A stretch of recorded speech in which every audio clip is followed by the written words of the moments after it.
making sure this is a little bit taller. No, too much.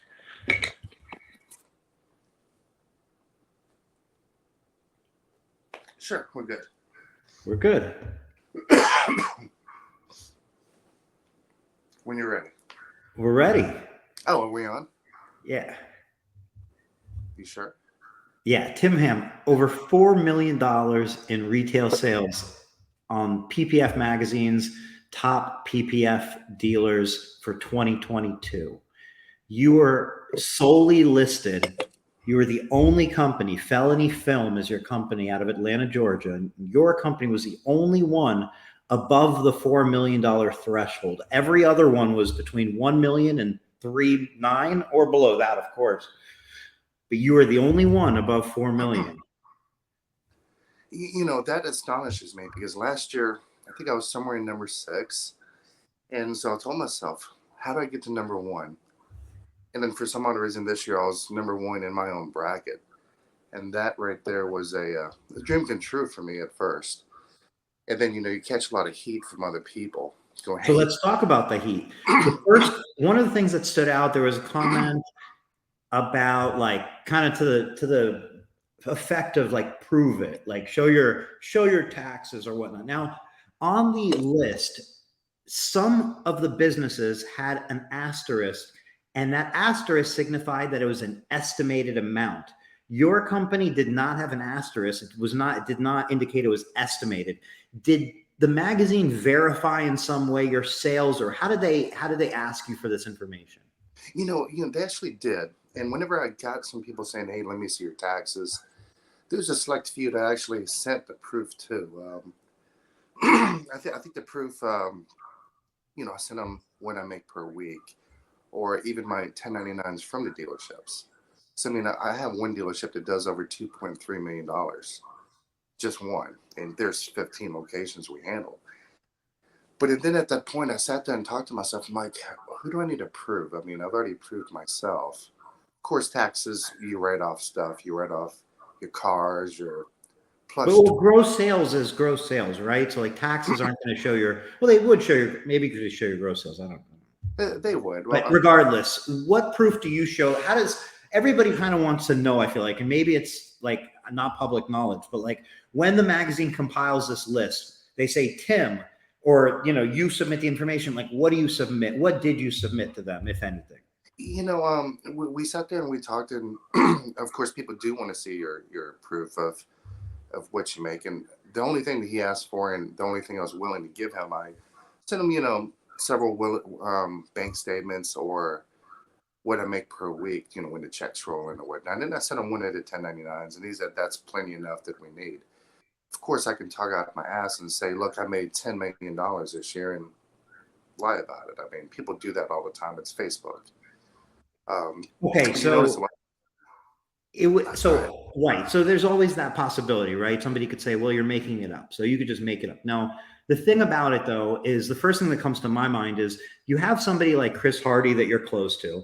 And Chris Hardy's the kind of guy, if I was to walk up with you and go, hey, does Tim do a shitload of sales? Like, is he buying a fuckload of film from you? He's going to go, yes, he does buy a lot of film from me. So there's not really like a way to just like blank lie, you know what I mean? And that's not even talking about the cars and the other, you know, possessions and investments that you have as well that have to come from somewhere. So you're buying the film, you're weeding the film, you're showing your installers. You can't really, you got to be doing it somehow. If you're not doing it that way, it's still impressive. And I still want to know how you're doing it, you know? Look, lots of drugs. I mean, you see this right here? This is my cocaine. It's not even real. I've posted it on my videos several times, and people's like, is that real cocaine? I'm like, bro, it's a coaster. Right. So why don't we talk about that? Why don't we backtrack and talk about a little bit more about what Felony Films is, how you got started, why it's called Felony Films, and why you are known as Mr. Cocaine and Hookers. Well, you know, I get a lot of people with questions about why did I use the name slogan Hookers and Cocaine or Felony Film. So Felony Film is the actual name of your company, and then your slogan is Hookers and Cocaine? Or like, to explain this, because to somebody who has no idea what the fuck we're talking about, they're not going to be able to really like put the two together. Yeah, I mean, I'm gonna backtrack to how I got started. So, as a kid, we were poor. My dad's always owned a business, but being a business owner is not always shiny and whatever you want to call it. It's not always perfect. I mean, owning a business is actually pretty hard. I've learned that from my dad because I've seen him fail. And back then, he was a TV repairman. He started with somebody, branched off on his own, failed, and then went back. And which I've seen that in businesses all the time. Age 12, we became sort of homeless, moved into my dad's electronics shop. And after 2 years of that, I kind of got tired of it, quit school, moved out with, at the time, older girlfriend. So hence, Homeless Loser is my Cash App, my Instagram. And it's one of those names that kind of makes fun of my past. People's like, why Homeless Loser? So the reason I was homeless, we as a family, and decided to work my ass off. 3 jobs, saved up on my money. I met somebody in the pawn business, started working for him, learned everything about it, saved. Age 17, I decided to open up my own business. I design car parts for the Honda S2000, and that's kind of how I got into cars. So at that point, I was still making money. I was still in the pawn business. And one day, my godfather at the pawn shop pissed me off because I was making money with the car parts. And so I decided to go out on my own. Whenever he made me mad, I actually opened a pawn shop directly across from him. Reason for that is because I already had the clientele. Got the clientele, people want to deal with me versus him. And that was just one of those things where should I have done it? Yeah, but I mean, it's business. And then, of course, later in life, anyway, we're talking about the homeless part. So the Homeless Loser goes back towards that. So now we're moving into why I call it Felony Film. So in the pawn business, Well, real quick, let me interrupt you. When you started using the tag like Homeless Loser, it's your Instagram name, like you said, maybe your Cash App and so on. But like Instagram's pretty public. Like if you go to your account, you clearly see that your name is Homeless Loser on Instagram. When you created that, you were not homeless. It was kind of like an homage to your past, like kind of like a idea, but you weren't homeless in any fact. Like you were doing well, like really well, right? not really well yet, Okay. but I was getting there. Okay. So again, it's just paying homage to my past. So as we get into the felony film part, so with felony film, I also own felony properties. So I do properties as well. And felony film it was more of a trying to reinvent myself in 2018. And before that, I worked with Speed Film and under David. And I'm like, I'm gonna just branch out on my own. I want to take the company farther. He didn't want to do that. He's legitimately 20 years older than me and wants to, he likes to do 2-3 cars a day. He's good. And I'm sitting here going, man, we can do so much more. And so I just decided to branch out on my own. So let me find a name. It was a bullshit name, to be honest with him. We're sitting around. I'm like, Felony Film. You think that would work? And everybody's like, Tim, it's not going to work. I'm like, let me do a stupid slogan, hookers and cocaine. And that's how it came to be.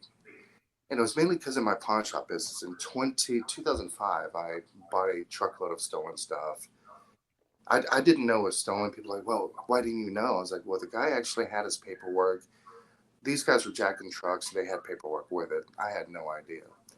And so at that point, I bought it. I started reselling some of the stuff.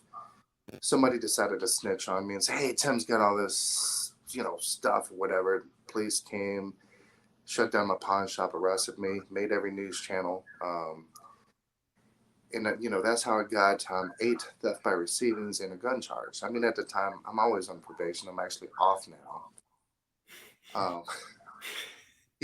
have to withhold my name here and stay on probation, but I'm done with that. I'm 43, done. And it's just one of those things where I did do jail time. I went to prison for 2 years for that. And it was such a bullshit charge, but I was young. I was 25. I had no idea. They wanted to make an example out of somebody. So let's fast forward back to the felony film. So, kind of making fun of my past again. And it worked. I mean, so people were like, why did you do that? or even a slogan. That's just such a weird slogan, but it's a slogan that sticks. When you tell somebody Felony Film or hookers and cocaine, it sticks in your mind. Well, this guy. If you're gonna think of my name versus what's just a basic business name? Like, I'm going to say somebody's business name. I That's know, fucked I know. up. It's something Like basic. if you were like Precision PPF, like that could be kind of universal. There might be a bunch of those. It's not a bad name. It just No, could be generic, right? Like yeah. something like that, A plus or something. Yeah. Or even your basic gas station. Well, maybe one Oh, that. any business. You're not talking Yeah, about. yeah, Yeah, any I business. So gotcha. if you come up to a gas station that says Mr. Hookers and Cocaine, you're gonna be like, and it's pretty badass. They get the jobs done, or they have the nicest gas pumps or something. I don't know. Just Hold something. on. You lost me. Wait, you're saying if we go to, let's say like, how about this? It's a cloak. Is this a fair, example we can build off of? If you Yeah. went to a laundromat and it was called Acme Laundromat, because there's a lot of like different Acme kind of, because it starts with an A. Instead, it's going to be called Hookers and Cocaine Yeah, or Laundromat. something off the wall that you're gonna remember. Okay. I mean, it's going to stick in your mind when you think of this guy, Tim Ham, and then his name is Mr. Hookers and Cocaine. Or I think I know where you're going with this, but I'm but kinda, I know where you're going with it. But okay, here's my question to you. Really, looking back at the name, okay, and your success, and we'll get to all your success, but really, like looking back at the name, Hookers and Cocaine and Felony Film. Tell me, in your opinion, do you think that name was the reason for your success, meaning it added to your success because it was memorable, it was different, and people couldn't help but think about you when they thought about PPF? Or do you think, even so, you have such a wild name, you were so good at executing your business model and your style and what you've created that even so you had that name, you were able to be so good, and then you kind of caught up with the name to where it doesn't matter anymore?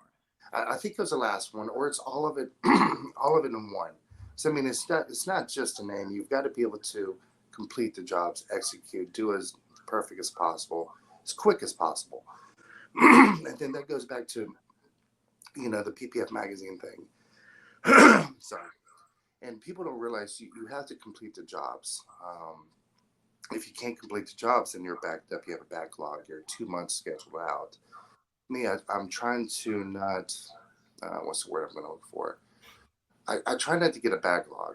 If we have 10, 12 cars to do today, we're going to do them. Okay, so let's talk about that.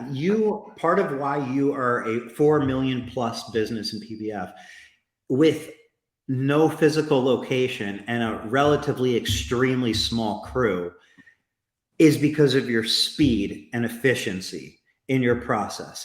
Yes. Could we go to the point to take me to like the last time you were doing PPF at a normal pace and efficiency? Normal meaning what everybody considers kind of a similar standard. I would say most shops probably operate in a similar manner. Take me back to that point to where then you said, hey, this is what we're going to do. And you started becoming what you are now, unless you never were at a normal rate, but you were, right? Nobody starts where you're at. Yeah, no. There was a point where let's take it back to 2018 when I branched back out on my own. It was me by myself, so I'm doing 1-2 cars a day, and then I was doing Mobile at dealerships or for who? Okay. Mobile, and then of course I was doing a lot of work for Tint World because I took the Porsches there. That's where I met Junior, and then at that point I'm sitting here going, well, let's expand. I can use him. And then, of course, we started getting more accounts, more cars. So now you fast forward to now. Back then, 4 or 5 cars every few days. And now we're doing 10, 15 a day. But of course, now the crew is bigger. We have 5 installers. It's not big, but it's big enough. And then so you have to reinvent yourself on how do I get more accounts? How do I do this? How do I do that? So the main secret is the dealerships. And dealerships is your key. I mean, I've got this guy named Chris Valez. He is a beast, and he's taught his other guys, John and Emerson, and now they can pretty much sell it on ceramic, PPF, window tint, almost every Porsche that comes through. And the key to that is us working in the Bay, where they can actually take the clients out, show them, And whenever you bring it to me, I'm going to take that wire brush and I'm going to beat the fuck out of the car in front of the client. And usually when the client sees that, they buy it instantly. Just So if I understand, you're basically installing all the time and you're doing it in the service base so that you become part of the sales process for the sales team. So they're selling a car, they can always just walk over, bring the customer to an installation, kind of get a live sales example. Yeah. yes, yes. Keep going. And you know, a lot of the businesses, a lot of people don't like dealerships. Correct me if I'm wrong. I think you're right. And one of the reasons is it's hard to find the keys. It's hard to find the cars. Is everything, you know, they can't plot on site. They can't do this. They can't do that. So for me, I usually ask them to, you know, the day before, I need a picture of the car, year, make, and model. That's the reason why I do my plotting at night, so that way I'm ready for the next day. Then we go in. Usually the sales guys or finance, they'll have the keys ready in the box. The car's right out front, and we can go. We start at 8 in the morning. You know, get our jobs done. And I think one of the main things people don't like is you getting a runaround from the dealership. Oh, we can't find the keys. We don't know what you know. They get lazy. They don't want to take a picture, send it to them, or they want them to take it to their shop. So whenever you take it to somebody's shop, you have a liability of, is the car going to get rear-ended? Is something going to happen, a flat tire, or whatever it may be? So if we don't leave the dealership, there's nothing on me. I can just do it there. I'm here. I'm listening. So, okay. So you're doing it at the dealership. Can we kind of back up to, you mentioned like dealership work's important to get. How do you even get your foot in the door for somebody who hasn't done any dealer work? Are you just saying, hey, I'm with Felony Film. No. I love fucking hookers and cocaine, and I'm your PPF solution. Like, how do you make those relationships? Were they relationships you kind of, do you have to go out to like get drinks with these people? Or are you just like going in a suit? What are you doing? The dealerships are harder to get, especially the really good ones. And for me, I mean, I like to be their friends too. So it's not, a lot of people depend on the dealership just for the money. I come in, I'm your friend, I'll talk shit to you. Sometimes I'll I have don't doubt that. I've actually been really subtle tonight on this. So I mean, a lot of people would tell me, what the hell's wrong with you? I have multiple personalities, so good in good ways. But no, to get a good dealership, you do have to establish a friendship with them. And for me, I mean, if you really want a dealership, go in and buy a car from them. It might cost you $100,000, but then talk to the sales guy. Who does your PPF? Right. Are you happy with him? Do they take care of you? I mean, sometimes take them out for drinks, buy them food. I mean, I don't do that obviously because I don't have time. They can go fuck themselves. They're probably watching. They know I'm But look, so to start, it's the best answer that you gave, which isn't actual answer, is buy a car from them, because that is a way to get, a lot of times you'll see like if a tint or PPF company like does a lot of dealer work, they'll own a car from that company. Billy has an Audi, services the Audi. You have a million Porsche, service the Porsche. And I think the list kind of goes on. Like there's plenty of shops that do that. It's actually a way to do it. Even if it's a Honda or whatever, like when the dealer, the point is you're buying a car and you get some time with them, and it is put some money in their pocket as well. Yes, not literally. I mean, but buying the car is a good impression. You're not there to sell them something. You're there to buy something. Yes, and the next thing you want to do is kind of look at their PPF guy, like Range Rover. Let's just say I was in there the other day and no wrapped edges, the lines just all over the place. I'm just like, what the shit's going on here? Then go show me the car that I'm driving at the time. It's full PPF Stealth. Hey, look, I can actually offer this to you. What's your turnaround? Our guys take 3 days. I'm like, my turnaround 24 hours. If you need a full front done, an hour and a half. And they're always impressed. And then that's whenever you start talking to them. Then you talk numbers. Usually dealerships like to have the cheapest people there. And me, of course, I'm not cheap. So I explained to them the reason why I'm not cheap. We get the jobs done. You have a 24-hour turnaround. These customers, they want their cars now. I mean, if you go buy a brand new car, you want to drive it off the lot, go show it off. And, you want it now. So if we can complete every job now, as perfect as possible, and not as many comebacks, then you can demand a higher price. Higher price. I mean, this is like you buy Louis Vuitton or Gucci, and then you go to Walmart or Michael Kors. So you have several levels. You want the better quality, then you pay the money for faster and efficient. Okay. So you service quite a few dealerships. How do you deal with scheduling with those dealerships so you're not like running around too much? Because I would imagine scheduling is a big part of your efficiency. It is. It is. Now that I have two teams, I mean, I've got 5 people, 6 including myself. So I can start one Porsche dealership with 2 or 3 guys, and then the other Porsche dealer same way. I mean, sometimes we can get 2 bays and we can tandem work. And so my main accounts are Porsche. And then we have the smaller guys, which I have access to their locations. So if I have to show up to do a job at 11 p.m., they can go home. I have access to their building, go and get the job done, and then leave it as I found it. Do you feel that Porsche specifically, like if someone is in another state, they're not in Atlanta, Georgia, and they're like, I want to do what Tim's doing, I'm going to approach a dealership and sell them on me being their PPF solution. Should they simply go to a Porsche dealer, and then if they get kind of, it doesn't go anywhere, go to another Porsche dealer, and just kind of really, is Porsche like exceptionally the brand because of the volume of PPF maybe conversions? Or do you feel like BMW and, Range Rover or Land Rover and other brands also could be similar? Any brand can do that. It really depends on your sales team. So the sales team would be your finance guys. But Not the salespeople that sell the cars, rather the salespeople are going to sell the PPF, which is the finance team. Is that what you're saying? yeah, well, it's two. So for me, your finance is your main guys because, of course, they make their commission after selling a product. But if you get to know them first, and then what they can do is they'll get with the sales guy. The sales guy can pre-pitch it, and then you put it in customer's mind, PPF or ceramic, whatever it may be. And then once they get into finance, that's when you sit down and you talk about all the different options: wheel and tire, PPF, ceramic.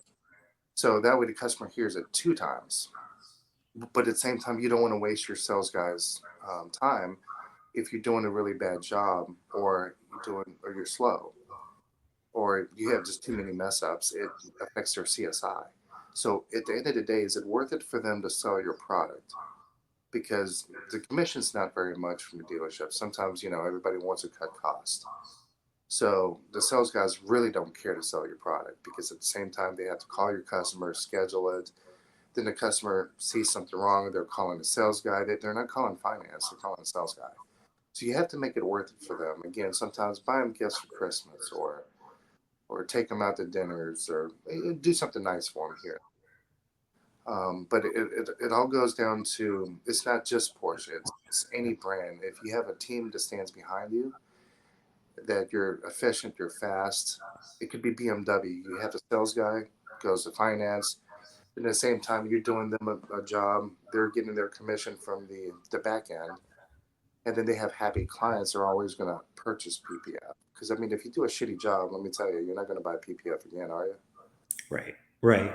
So differentiators are for you as a PPF company solution for that dealership. Differentiators are, you're going to have a quick turnaround for that dealership, both in scheduling as well as the installation itself will be quick. It's going to be very low comeback rate, and you're going to show possibly better installation techniques, wrapped edges, and so on. Who knows what's going on with their current PPF installer. How do you handle pricing with the dealership, especially if they're dealing with kind of maybe a lower quality installation they're used to? You're offering a better quality, but the price is always significantly more, and they also potentially have to sell it for a lot more to their customers. How do you approach that initially with the dealership? One of the pros and cons, I mean, the really good thing if a customer comes in and can't afford PPF, of course, they're going to pay a lot more money through a dealership, but the finance guy is going to be like, look, it's $12 more per month. It's $36.95. I mean, because my dealerships are getting $36.95 for a full front. The only reason why they're getting that is because they offer to finance. You can finance it in with your car. Right. Or you can pay cash. It doesn't matter. Or you can go to a third party, like some guy down the street. But the problem with that, if you take it to the guy down the street, he's cheaper, yes. But these new guys, are they going to be there tomorrow? I see a lot of people come in, they're out of business in 6 months. And people think PPF is cheap. Hey, look, your material don't cost much. Actually, yes, it does. to the average person thinks they go on eBay and see these cheap Chinese kids for like $200. I'm like, all right, you can go put that on. It doesn't matter. It's not going to last. But like, so dealerships don't give you any kickback, or like, have you had kickback ever when you say, hey, look, full front, maybe they're used to selling it hypothetically at $29.50 and they're used to paying $13.50, and you're coming in there saying, no, you can get more money and you're going to pay more money. It doesn't make a difference to them. They're just like, no problem. Because I understand on the consumer end, they're financing it.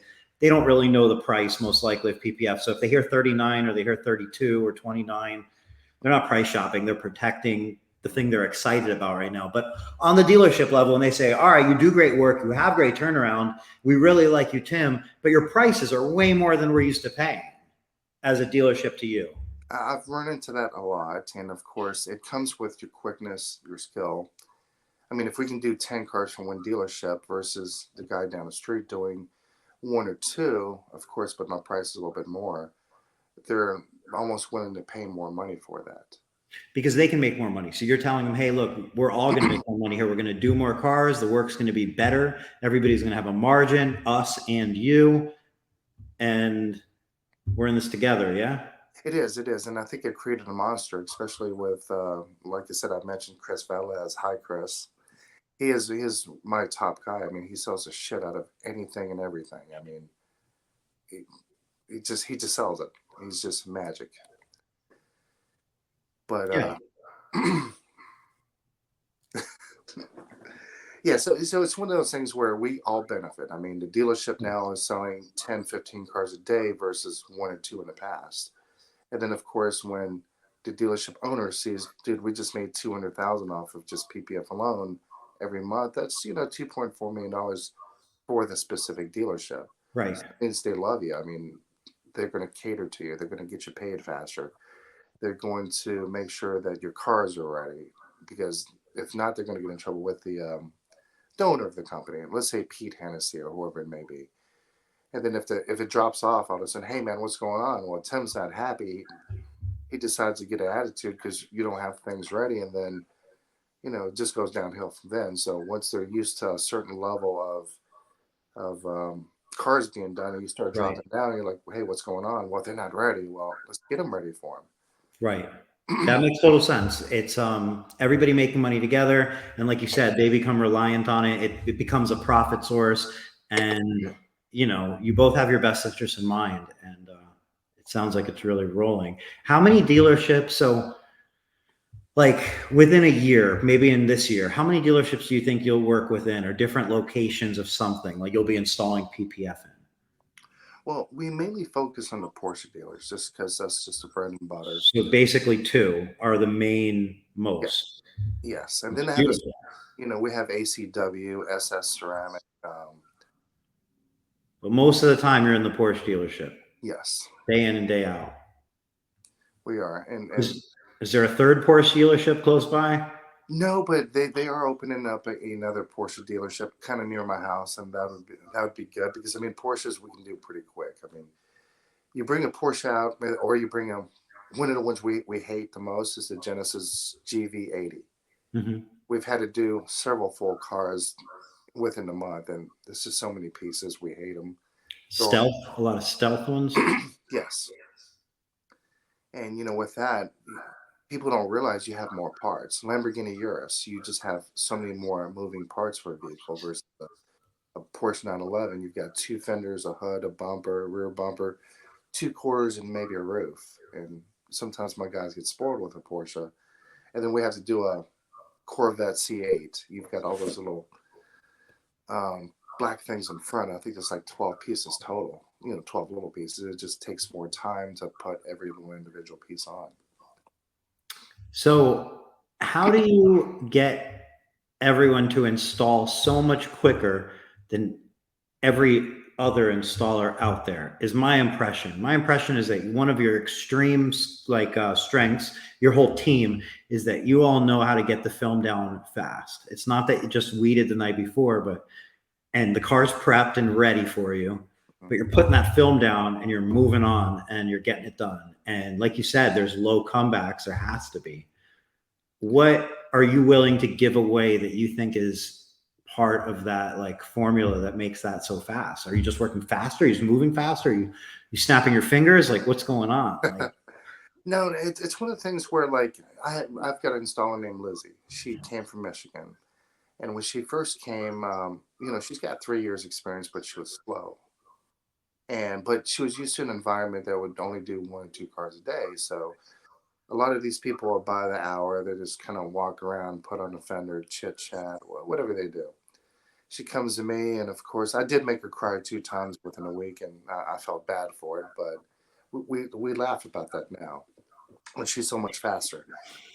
And but it's your technique, how you do it, how quick you want to be, and of course, it comes down to the money. I mean, nobody wants to make $20, $30 an hour. Actually, a lot of people probably do, but but nobody's going to work at their maybe 110% potential at an hourly rate for month over month over month or year over year, right? That's kind of what it comes down to. Of course, it all depends on the money too. But now I know what she can do. I mean, now she can somewhat keep up with me, just about. I mean, I always make fun of them. I'm 43. My employees are between 20 and 29, and I can still outdo them. I mean, but that's just part of the industry of 20 years experience. You can still hang with the young guys and drink Red Bulls, 5 hours. But of course, teaching them how I do things, because I mean, they'll come in with their own mindset of how they used to install. So you tell them to throw everything out the window. I mean, I know Expo or whoever may get mad at me, but I mean, they train people too. You can't train people in 2 3 days and give them a certificate and say, look, these guys are great. My son started with me about 11 months. He's now to the fact where he's just okay. He's not good, but he's okay. He can do a bumper. He has a few comebacks now, and he knows it gets, it pisses me off. I'm like, dude, you're not doing it the way I taught you. Oh, Dad, I mean, I'm better like this. I'm like, no, you're not. And sometimes I feel bad for him because I'm sitting here going, well, he's my son, but I still have to be hard on him. So there's no favoritism. But I mean, for people to think, oh, I can learn this in 2 3 days, it legitimately takes about 14 months to get speed, your quality, and just everything in a whole. In 14 months, are we talking about 14 months doing 3, 4, 5 fronts a day? Or are we talking 14 months doing 1 front a day? No, 14 months. When my new guys come in, I'm teaching from scratch. We're still doing 10 a day. But like, when they're touching 10 cars a day, 14 months. I'm just saying that's different than somebody touching 2 cars for 14 months. Just saying that's how many you're doing changes the experience level of the 14 months. Pointing that out if anybody else has a time frame. Yeah. And I should have said that too, because a lot of people maybe do 5 full fronts a week. So if you're new, you're taking your time learning on 5 cars. Then it's in your mind, I can take my time on this fender to make it perfect, which you can. But again, you can't make money doing 5 full fronts a week. I mean, you can, but you can't. I get what you're saying, right? Yeah, at my level, if we're not doing 10 a day, something's wrong. And of course, with 10 a day, I do have overhead. People don't think I have overhead. You still have that. If I'm making money, I share it with my guys. I mean, well, let's talk about overhead. So you have installation costs, which are your installers. You obviously have film costs. Other than that, what else do you have as far as either overhead or expenses? To be honest, that would probably be it. It's just fucking amazing. Just so you know, I'm sure you know. You said that really quick. You're like, that's fucking amazing. Of course, because the first thing that somebody would probably do is go, we should get a shop and we should do this and we should blah, blah, blah. And like, do you know what I mean? And I think part of what's so impressive about the model you built was not only just the volume, but the profitability of it and the manageability. You have 5 staff doing over $4 million in retail. That could easily be 20 staff, which you'd have less hair on your head if it was. Oh yeah, no. I started losing my hair on my ass cheeks too. I mean, going back to that, I've always thought about this. I mean, I've always wanted a brick and mortar. I've always wanted this really, really nice location, like PFS or whatnot. And then Chris Hardy once told me, he goes, hey man, you have the best business model. I said, why? I said, you have no overhead. You don't have the nicest showroom. You don't, actually I do. because I work at a Porsche. You can't beat that. You have AC, you have prime real estate. I mean, I bring my retail clients want to come book with me. I tell them book through Porsche. Why? Well, you get 3 warranties at the same time. You get the Porsche warranty, you get my warranty, and you get a warranty from Expo. And then, of course, now going back to the overhead. I mean, there is no overhead. There is no advertising. I have my finance guys selling it, pitching it. There's no. I don't have any reviews. I don't need reviews. I mean, people's like, "Oh, Tim Ham, the hookers and cocaine guy." Yes, that's word of mouth. I don't give a $50 discount for you to go leave me a 5-star rating. To me, that's just fake. Because I see people with like 500 ratings. I'm like, how many times do you have time to actually leave a review? Are you asking me? Yeah, I'm asking you. I just had my air conditioning fixed today. I left him a review. Okay, but you had the time and you were happy. You probably talked. Send me an automatic message. I was super fucking happy. My AC broke. It's 115 degrees out. I was really happy they fixed it, and I definitely left them a review. I know what you're saying. It's a different model. You're not in any way. The reviews are not what you're needing. You've set yourself up in a place that handles the roof over your head, the AC. They have bathrooms. They have customers. They do the sales. They give you a space, like they do all those things. So you don't, yeah. They don't just have bathrooms. They have a little bidet thing that opens up and squirts your butt. I mean, you can't get no better than that. Which you're shining a completely different perspective on dealership work for sure. Of course. You know what I mean? And the fact that you have no overhead means you can pay your staff better than maybe somebody who does have overhead. Right. And you also have more profit, and you can maybe, I mean, I love it. Just, I absolutely beyond in love with your business model. And I think it's easily one that you could keep quiet forever because it's that unique and special. So I really do think it's very kind of you that you share this, because you've carved out a very unique business. And it's not just like, hey, Tim has a really nice glass storefront, or like Tim, whatever. Like, no, Tim makes a lot of money because there's a lot of margin. And what that also means is, like, your business not only is strong during this good times, but if there was bad times, you're the easiest to pivot possibly, because you don't have the overhead that can eat you up and really like put you back 10 years that you build up. You could be renting a 5,000 square foot place and have a big team. I think you can do that over 10 years. And then in 2 bad years, you can lose your entire team. You'll lose your entire rent, and you'll be starting again for the next 10 years. That can happen. And it can't happen to you because the way you've built your business. Which is very true. I mean, again, and it's not going to affect my credit. And a lot of people ask me, am I worried about the future? Actually, I'm not, because I don't deal with Toyotas. We deal with high-end cars. What does that mean? Are you worried about the future? Meaning what? Like, what part of the future? So let's pretend we run into another pandemic or whatnot, which whenever COVID happened, nothing happened to me, actually. We got busier. Chip shortage, car shortage, everyone's home, and interest rates are high, and there's not many cars and nobody's buying them. That's like doomsday potentially. You're not worried. Tell me more. And the reason for that is because we deal with the rich people. We don't deal with the medium or the poor people. Somebody who buys Porsche is always going to buy a Porsche. I mean, if these guys are millionaires, they don't really care. Somebody in the medium class is like, look, man, I can't afford this Toyota today or this Honda. Now, and then I'm not working, job's not doing great. They're going to have to back off from buying PPF or whatever it may be. I mean, but the rich guy, he doesn't care. He's already got in his mindset, well, I need a bunch of tax write-offs. Let me go buy a Ferrari, a Porsche, and a new Lamborghini and buy PPF. And he doesn't think twice about it because his business is still going, and he needs his tax write-offs. So they're just going to check. Let me buy it. Does that make sense? It does make sense. It makes me think about your tax write-offs, because you obviously have like a fleet of Porsches and beautiful collection. Obviously, like, look, they're your customer, so you want to buy cars from them and so on, and they're incredible cars, so you want to buy them too. But is it also like a very savvy financial decision as well, or is that kind of where it ends? It is. My CPA, he's actually on IRS tax board, and he's been doing my taxes since I was 17. And he told me, he was like, Tim, why don't you use a fleet of Honda Pilots? I'm like, well, the difference is if I show up to do a car in a Honda Pilot, you don't look as successful to a man that's a multimillionaire that's buying a shit ton of cars, versus if you show up in a new Cayenne, you'll get more respect from your clients as well. Because I mean, again, if somebody shows up to do your AC, I don't want to know, bad analogy.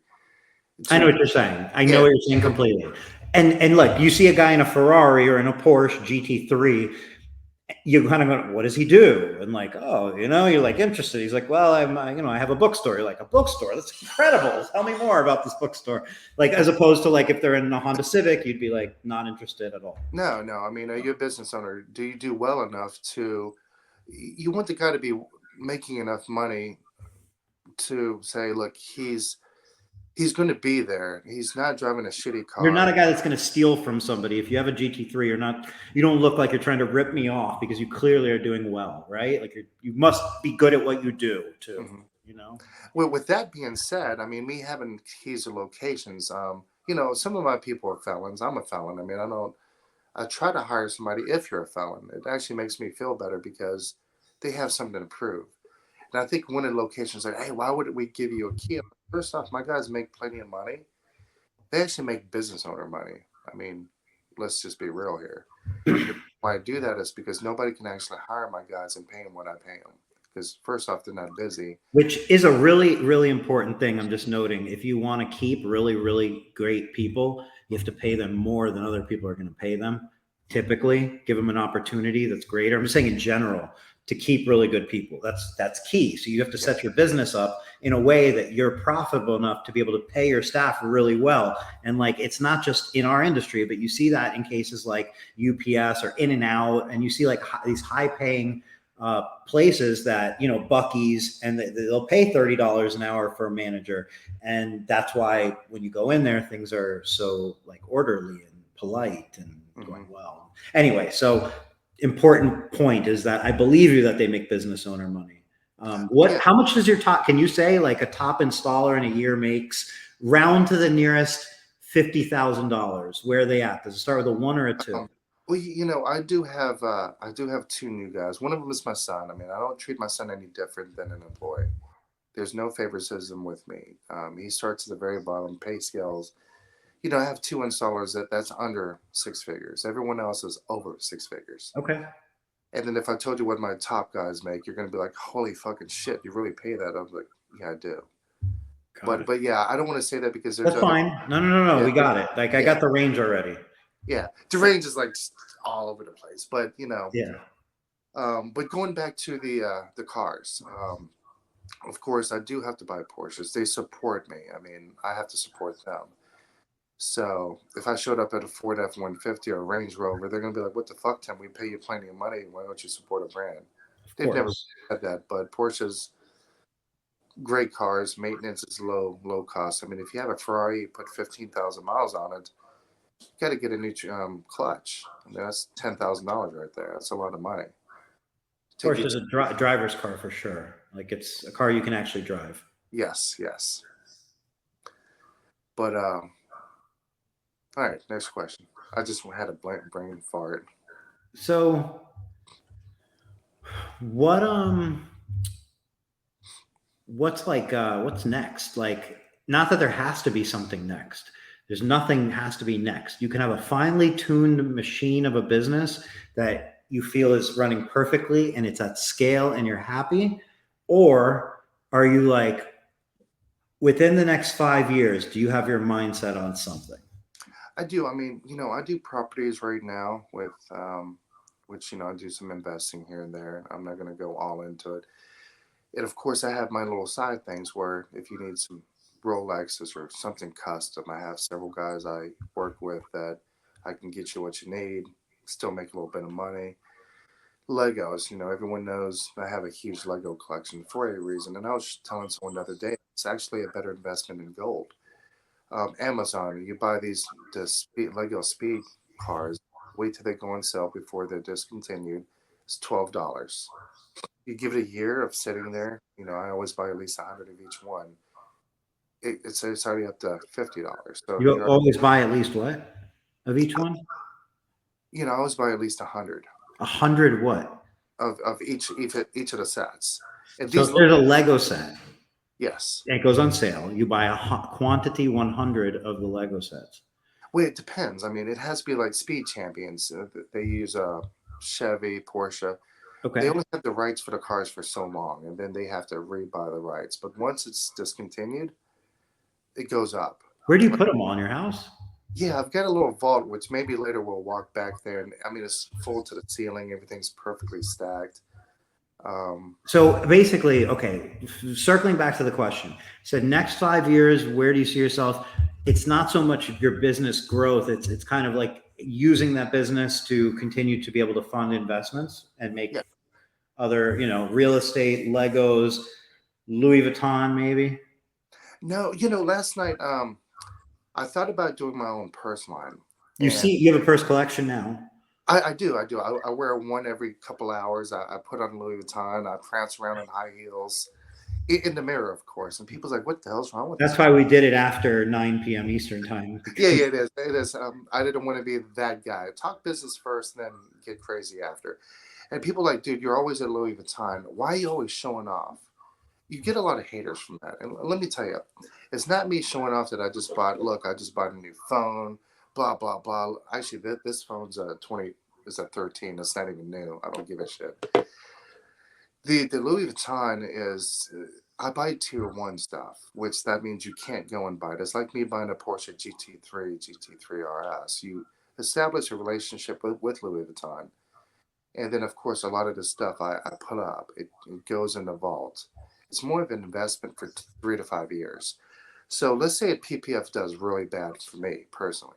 Tomorrow I'm broke, No, you but I won't be. How would you be broke tomorrow? Hold no, on. I'm just saying. You mean income wise? Maybe it goes stops. So something goes south. Okay. I have Fine. over 300,000 in film that's paid for. So all my profits I reinvest into the business. So you've got a lot of business owners that wear a Rolex and have a Ferrari, but they don't have 2 rolls of film, and they have to next day their next roll for the car tomorrow. Do you really see a lot of those people? Like, are there a lot of Ferrari dealer, like Ferrari owners in the tint and PPF world that don't have 2 rolls of fucking PPF in their shop right now? Oh no, I mean I see a lot of I'm guys. just curious. I Yeah. see a lot of guys with nice watches and whatnot, but I also hear It's the because of story. you. Because the fucking you walk around with that blinged out watch. So like they got to put on a watch. They do. I mean, but I love my watch collection. I have to blame Hardy for that because he got me into watches, but it's an investment. It's not because I'm buying them because I can. Well, I can, but I it's get it. They're that, investments. You're yeah. buying things that are unique, limited edition. Yeah, it could be Louis Vuitton. Yeah, it could be a diamond watch, or it could be a car, whatever it is. But you're looking for those like unique or Legos rather. You're looking for the unique ones. You're not just buying Legos. You're buying the unique Legos. You're buying investments, things that are going to be going up in value that you can hang on to. hmm And people think I'm showing off, and the reason why I do the Louis Vuitton thing is my um, my rep Mm-hmm. makes a commission off of Louis Vuitton. I don't get discounts. Nobody gets discounts off of Louis Vuitton. But whenever I say I'm here, this is my boy Marvin. He's who I shop with. That's now all my friends are going to use him as a go-to, which has actually worked. And it's not for me to show off that I'm spending $20,000, $30,000. It's me going, look, use this guy. He's trustworthy. Same thing with the watches. If I've Mm-hmm. ever bought one, I've always got the business owner with me. Buy from him, buy from Tony, Max, DJ, whoever it may be. So it's not showing off. It's also what I'm investing into because now I have friends that say, "Hey, I'm going to start investing in Legos," and a lot of them have actually. They're like, "Oh my God, you're fucking right." James Parker is one who took my little class. Now he's number one in the state with PPF. And at one point, he came here for a week for training, and he's seen my collection. Next thing you know, he's buying a bunch of Legos. But the thing that I told him, the moment you see it's going to go up, you're going to want to sell it. And guess what he did? He bought them. They doubled. He sold them right away. And then he texted me like, "Hey man, if I would have waited 6 more months, I could have got triple the value." I'm like, it's a waiting game. It's kind of like you buy something now, you wait X amount of time, it's just going to go up. And the reason why it's going to go up is first it's discontinued. You can't buy it no more. So that means people like you. Let's pretend that you wanted a set, you couldn't afford it at the time. Now you can afford it. It's triple the money, but you really want it because it's something from your past, Yep. you're still going to pay that money for it. And even if you opened it and played with it, it's still never going to lose value. You're still going to get more than what you paid. Actually, I was getting ready to do that too. But yeah, but people don't realize I collect different things. I make money in anything in any industry, from old school toys to antique furniture. I mean, possibilities are endless. It's a good example what you just explained, because like when I met you a few years ago, you told me about the Lego thing and you explained it, like genuinely clearly explained it, like showed me the listings, like you remember, like showed me listings, look, this is what I paid, this is what it's going for now. And like you showed me with sneakers, like you showed me these things. And what I'm saying is, like, it's clear your intentions are to share what's you're doing and what works with you, with the people around you and your friends. But that same, like you said, you sharing that online could, to somebody who doesn't know you, come across like you're bragging. So it's like literally the same action. Your intention is your intention, but it could come across that way. I'm not saying you shouldn't do it in any sort of fashion. I'm saying, like, it's always better to stay with an open mind, because even if you were bragging, wouldn't it be something to learn what you're doing? Like, if you're somebody else, to learn from you. I'd want to learn from you anyway. Like, good, I'm glad you're bragging. Let's get to what you're doing, because, I want to brag too.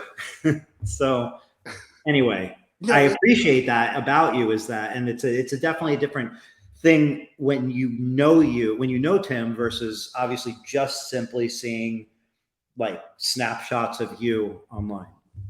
Yeah, and it's one of those things where who you surround yourself with. I tell my son this all the time.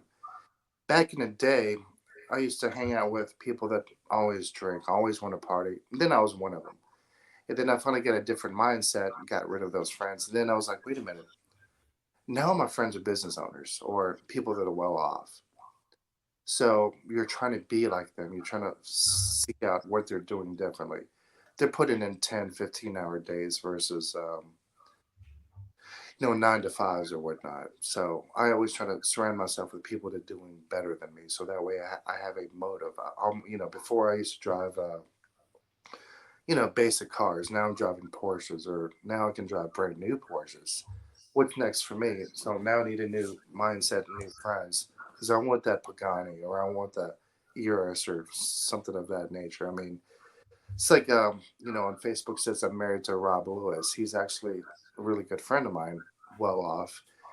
And he approached me not too long ago. Hey, Tim, here's an investment opportunity into this movie called Takeover with Quavo, Billy Zane, and a bunch of other people. We did the filming last year. Of course, Chris Hardy got to come down and visit the set, and so did Zach. And I think I was somewhere else. I was on vacation, but they got to go visit. And people are like, why did you invest into a movie? It's usually they usually fail and don't make money. I'm like, first off, it's scared money doesn't make money. So for me, I'm like, look, I can invest X amount of money. It's guaranteed for life anyway. So I mean, I'll still get dividends. Whether I make a bunch of money now or not make any money. I mean, if I lost the money, then who cares?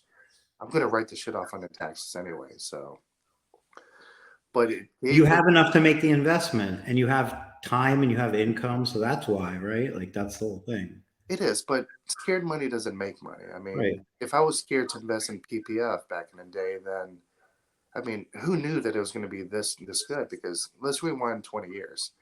People ask me, Tim, how did you get into this business? And this is a great story. I had a Honda S2000. This is in 2000. This was Nobi Nationals. I was in the Wheels Direct booth. That's how I met David. He had his little speed film booth with a Honda Civic in it. But he approached me and said, hey, Tim, or he introduced himself. And he said, hey, come check out his booth. And he was asking me about rock chips and showed me the front of my car. It was always pitted because I was in the performance business and body kits and whatnot. Excuse me. So I went to the booth. He had a damn black Honda Civic. And I'm like, motherfucker, I thought you said you own a S2000. Which he did later, I found out. But PPF back then looked like shit when you first put it on. I mean, it was like cardboard. It was 3M.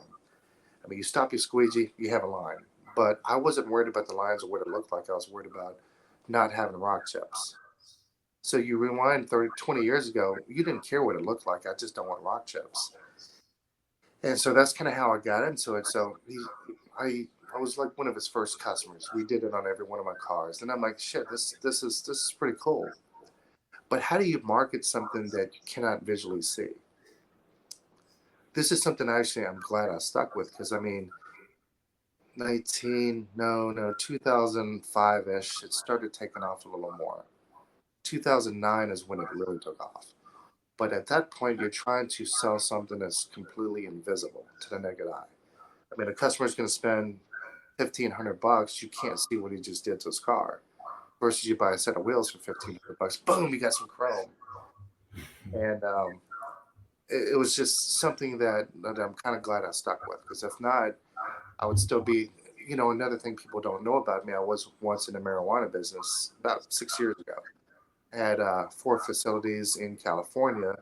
Hence, I got another felony for that one because I decided to try to drive 75 pounds over to Georgia because I had it sold. And I was tired of waiting on the slow money in California. Sure.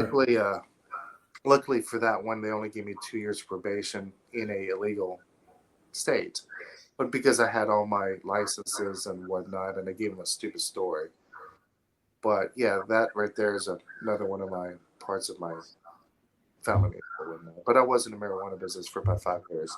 It's funny, my business partner from then called me. Now he's wanting to do PPF.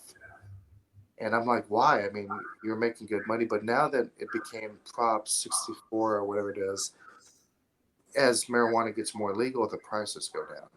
Sure. So back in the day, $2,400 a pound. Now it's down to $1,200 for the best stuff.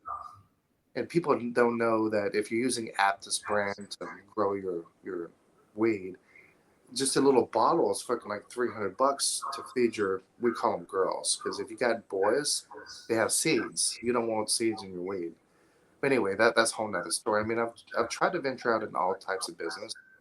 I've been in the drug game. I've been in this. I've been in that. I've flipped cars before. My passion is PPF. I actually enjoy it. I don't mind the 16-hour days. Or I like toys. I mean, if you see my toy collection, you're like, holy shit, dude, you have Ghostbuster stuff, Back to the Future. You can see the Ghostbuster stuff there. Currently in your theater room, it looks like? Yeah, theater room. So, go ahead. No, I was like, this is the quietest. I have the midget strippers upstairs, so they're sleeping right now. We're going to go for a tour in a minute here. I will. How long have you been an Expel dealer? I started in 2018. Before then, it was Suntech, and I've got like 8 awards in a row. And I've always been friends with Mike Mayall and the guys at Expel. They've always tried to get me to switch. And I said, and 2 years prior to that, Mayall had called me. He was like, Tim, we want you to switch. We really need you. I'm like, well, you send me a kit for my Cayenne. I'm going to install it, and I'm going to beat the shit out of it. That means I'm not going to wash it. I'm not going to do this. I'm not going to do that. Let me test out your product. And he did. So 2 years later, and they never bugged me. Nobody ever bugs me to switch. They know if I'm ready, I will switch. I'm not married to anybody. I did test the product. Everything worked great. I did make the switch, and I'm glad I did. I mean, it's one of the best materials out there. I mean, I do test other brands too, quietly, because I don't want to put all my eggs into one basket. So if somebody did have a brand, yes, I did test one product. I can't name the names. In 10 months, it turned brown. I'm like, what the fuck, guys? They flew somebody out here. They looked at it. Tim, you don't wash your car? I'm like, no. Why? I'm like, I'm going to treat it just like if a client just bought PPF. It's a woman on a minivan. She's going to drive it, never wash her car, live in the snow. And you want to test it where your customer's going to test it. They're buying it for a reason. But if it turns brown within 10, 11, 12 months, you've got an issue. And I don't want to have the cheapest brand. I mean, I don't want to carry the cheap Chinese stuff. I know a lot of my clients, they keep their cars 2 years. So, I mean, I can actually carry the cheap stuff and put it on. Nobody would actually know, but I do. So I'd rather spend the money for the more expensive product, and better, of course. Film aside, like installation and longevity and durability of film aside, is there other aspects of Expel that make you happy to be an Expel dealer, whether it be relationships, within the dealer network of other dealers. Could be relationships with XPEL staff. It could be consumer awareness, or could be anything I didn't mention. What are your thoughts? To be honest, I guess I've grown with a reputation. Everybody knows who I am, which is good. With XPEL, I mean, you have Hardy, you have all the execs, you have my reps, even the employees. They call me daily. They want to check up on me. They want to make sure you're good. I mean, of course, if you got a really good client that spends a bunch of money, you're gonna want to make sure he's happy. I don't know what you want to call that. What would you call that? Taking care of your customers. You can, but how about if somebody says, "Well, I'm a little guy, I only spend 50,000 a year," but they don't do that for me? Then what? They should not do everything, like not everything necessarily, right? Because it's a budget. You could look at it like a budget, right? Your budget with a small client is going to be smaller than your budget with a large client. So your resources and so on, that's normal. Or you could try to lay it out even playing field. That's a company thing. I don't mean they should, but I just mean you'd want everybody to feel the same sort of appreciation, ideally. Go ahead. You do, but because I have some people say, look, they don't call me as often. They don't do that. But if you have a rep, let's say Jason Carr's a new rep, it's hard for him. He's in Myrtle Beach. He has half of Georgia. It's hard for him to take the time out of his day to visit 20, 30 locations and keep everybody happy, which I understand that too. So, I mean, you don't want to ever get a call from Expo going, hey, guys, we're going to drop you. Actually, I'd rather not even hear from my guys because sometimes I am working and they'll get mad at me. Yeah, you, Chris Hardy.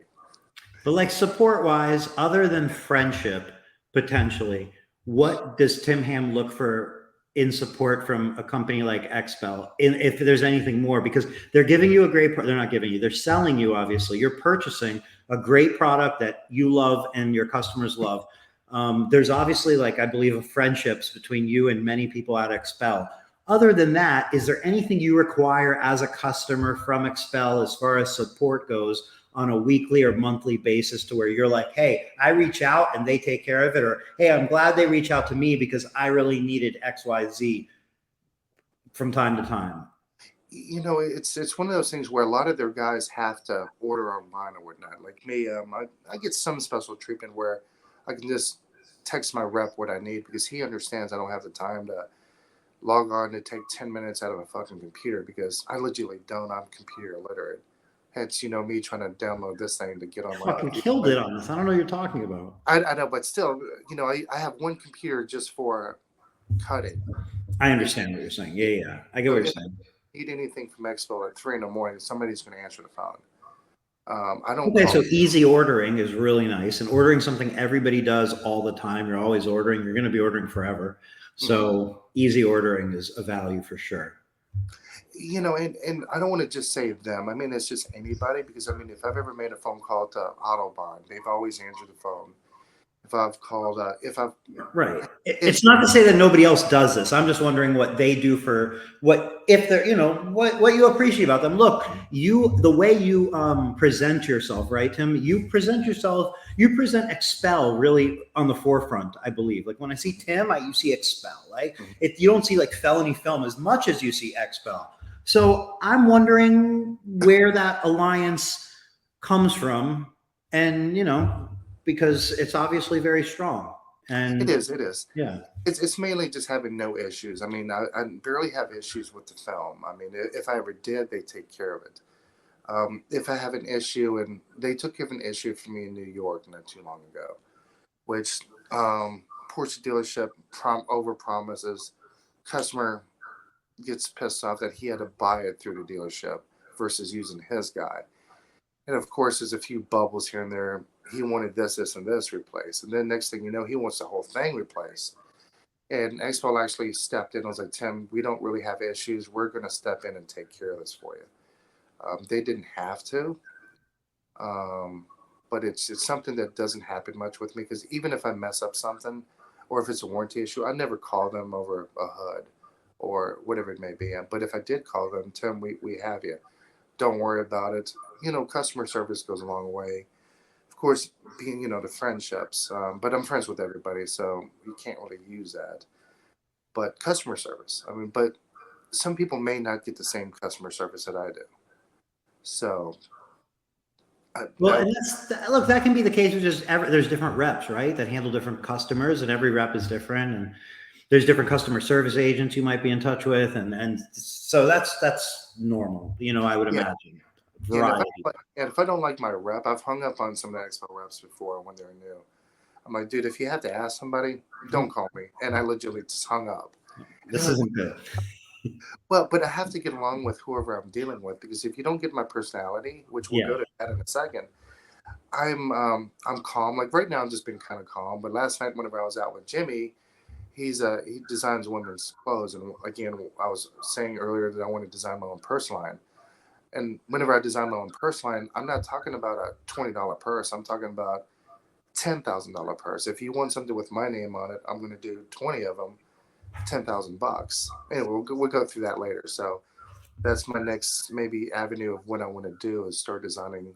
He's been designing women's dresses and wedding stuff, and he's been doing it 15 years. But I kind of want to get in that one day. What if somebody wants to learn everything you do? Do you offer training? They don't want to work for you. They live across the country, but they want to be like you. I've had people come to me. It's about 2,000, sometimes 2,500 a day. You have to catch me in a good mood. James Park is one of them. Ryan Yago, Brian, I think his last name's Owen. But I'm proud of those guys because I've seen them. They've come here and paid my money per day just to watch me.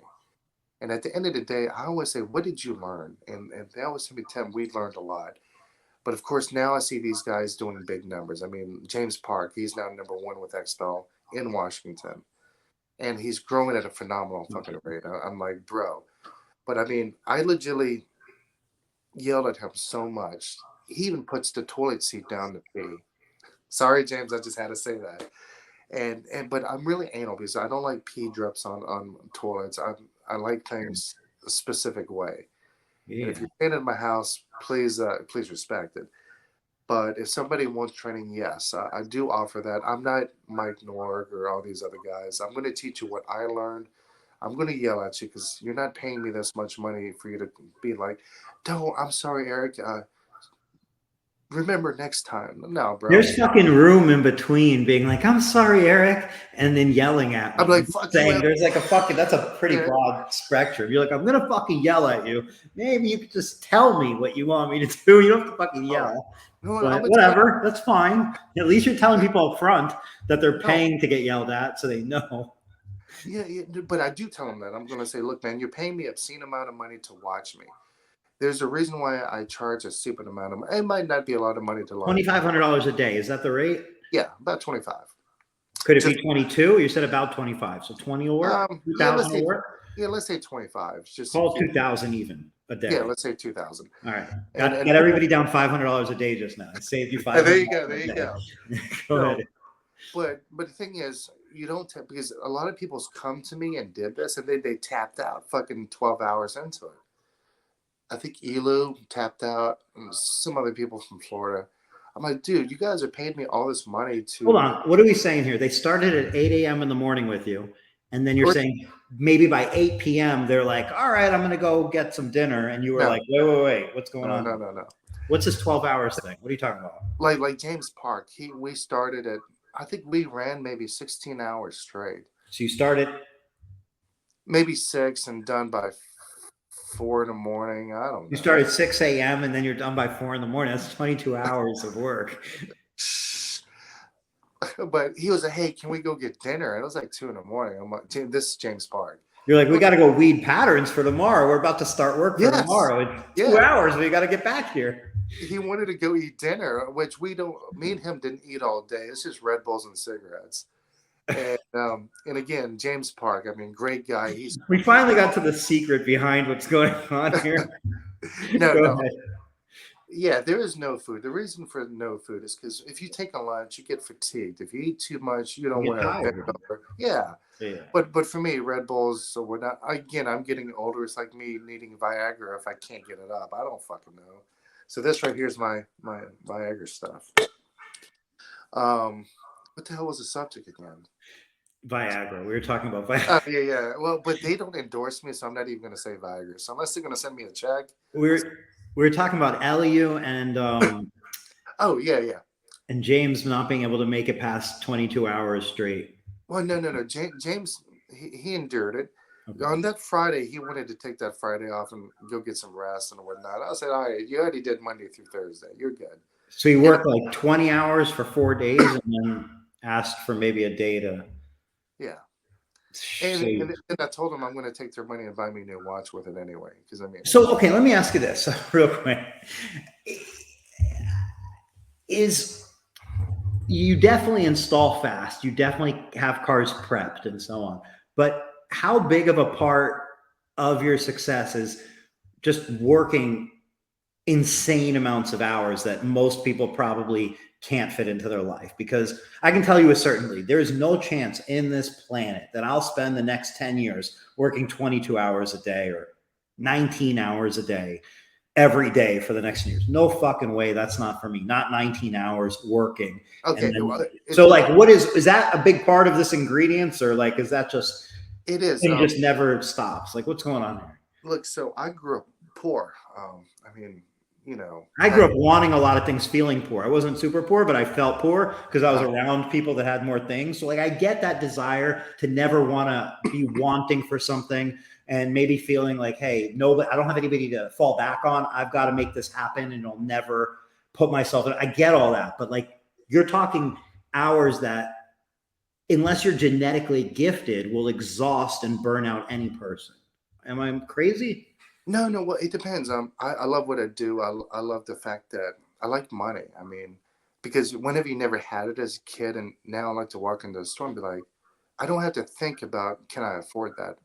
I know one of my installers said the same thing. I said, Alex, how does it feel to go on vacation? Like before, he used to have to look at his bank account. Can I afford? Now he can just be like, his wife can not think about when they go on vacation. They can just spend freely and not I worry. know, but you're not going to have a wife if you work 20 hours a day to go on vacation because you're never going to see the person. Like, you don't look exhausted. So like, I'm curious how you've been fucking working 20 hours a day or 18 hours a day. No, it goes back to, well, for me it's seven days a week, but I'm more motivated. But today I slept most of the day. I was exhausted. But with my installers, there's just 5 days. Okay, so they're working 5 days. How many Like, hours approximately? Like, you again, know, round it to a let's just random. let's just round it. Let's just round it at 8 hours. Because I mean, if you have two teams, That's it. 8 hours a day. That's not bad. I'm just saying 8 hours is no. a lot. It's like not a big day.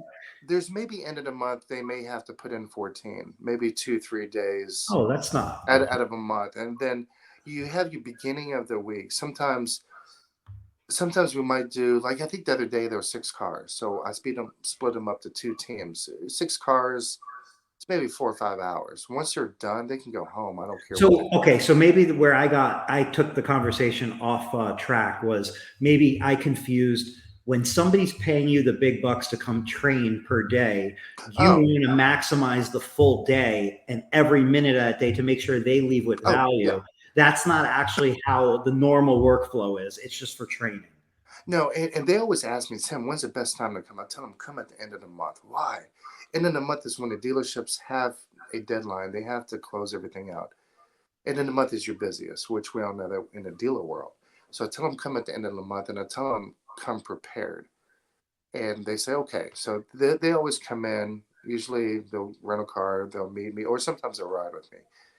But I require, if you're experienced and you know what you're doing, 2 days. I mean, that's $4,000. You have a fleet of Porsches. I feel like nobody's renting a car. If they want to rent a car from me, I would rent them one. I'm not just going to give them a car. I mean, fair enough. I could, but what goes wrong? But I also explained to them, if you can learn one thing, and I always use this stupid ass analogy. If you're on your deathbed, pretend you're about to die tomorrow, Larry. You have 5 minutes. You can gain 5 more minutes. Is it worth that $2,000 for 5 more minutes of life? Is $1 million worth it? Yes. Anything for 5 more minutes with a loved one. I'm like, so you're spending $2,000 with me for a day to get faster. So let's say you've learned one technique from me, which everybody learns at least something. Because if you don't, I'm not going to charge you, but you're going to learn something. If you can save yourself 5 minutes per install, then it's going to turn into 10 minutes, 20 minutes, 40 minutes. Now you're going to be able to, instead of doing one full front a day, you're going to be doing 3 or 4.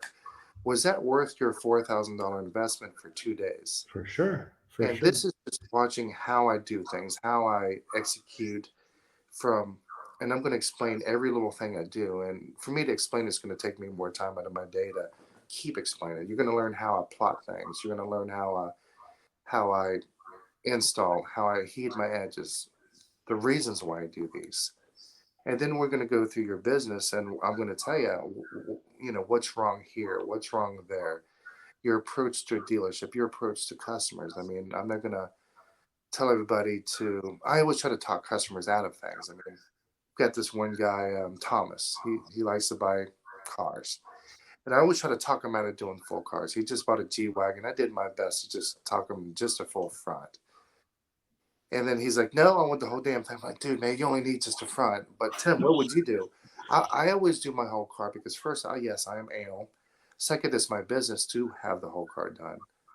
And then as soon as you tell customers that, they want the whole damn thing. So now instead of doing full fronts, now we're doing a lot of whole cars, which is good. It's magnificent. I mean, but it just takes more out of the day. And but just seeing people grow. Hopefully somebody watches this. I don't tell all my secrets at one time. Now, if you take my class, which I don't even advertise, I don't really care. If somebody wants to show up and learn something, cool. I'll take your money. I'll give you some secrets, and hopefully you're number one like James Park. Right, there you go. James just moved from Midnight or Chicago to go work for James Park. He's also now got a fleet of employees now that he's moved from other places in the U.S. to go work for him. I mean, it's kind of being like me, but I'm kind of trying to teach my guys from scratch. I don't even know what the top subject was. The subject was, if somebody wants to be like Tim, but they don't want to work for Tim and they live in some other part of the country, can they get training? And the answer is approximately $200 to $2,500 a day. And come ready to learn, because it's going to be a long day. Don't expect to eat. You'll eat when you're done with the training, which will be at the end of the week. Yeah. And come at the end of the month, because that's when you're going to have a lot of cars to be able to learn from. Well, I want them to see that, yes, 10 cars is possible per day. And the guys that actually have come, because, a lot of people doubt what we do. And we've seen that with the PPF magazine. Everybody doubted that. If you really do the math, it's pretty simple. If I'm doing 8 cars a day at X amount of dollars, that's sustainable. And what people don't realize is, and the people that's come here have noticed, Tim, oh my gosh, we've never seen you do a C8 in 51 minutes flat with all the little pieces. Or, well, it's 2 people, it's me and Junior. Of course, some of my newer guys, they're not as fast. But when they come for the training, they actually see the jobs complete. They're wow. They're like, holy shit. But the people that don't see it are the ones that doubt you. I'm like, dude, that can't be done, which it can be. Never say can't. That's really an interesting and accurate fact about like pace that I believe a lot in, is when you see somebody's system and pace, it can change your whole. You see, like, it's hard to imagine it and believe it, but once you see it, it's real and you can replicate it and do it. And it goes from being something that you can't understand how it happens to going, oh, it not only happens, but maybe there's even a little room for improvement. There can even, you take it a little further. So like the fact that you give people access, even at $2,000, which, like you said, isn't a lot of money, No. In a business for training and how much you're going to get out of it. The access alone, I think, is impressive. Are you going to be competing at WFCT this year? It's funny you say that, because I mean, Dean had reached out to me, Chris Hardy. I didn't have time to register. I think I registered last fucking minute, 12 o'clock midnight. I know. You shouldn't even have had to register. I feel like no, and I reached out for you. It should have already been there, but I reached out to Donna Stivers, and she has me on the list to be the next person in case somebody drops out. I mean, okay. I like these events. I've never won one. I've never even advanced. I mean, to me, if I did win, I'm just going to donate the money anyway to Dean.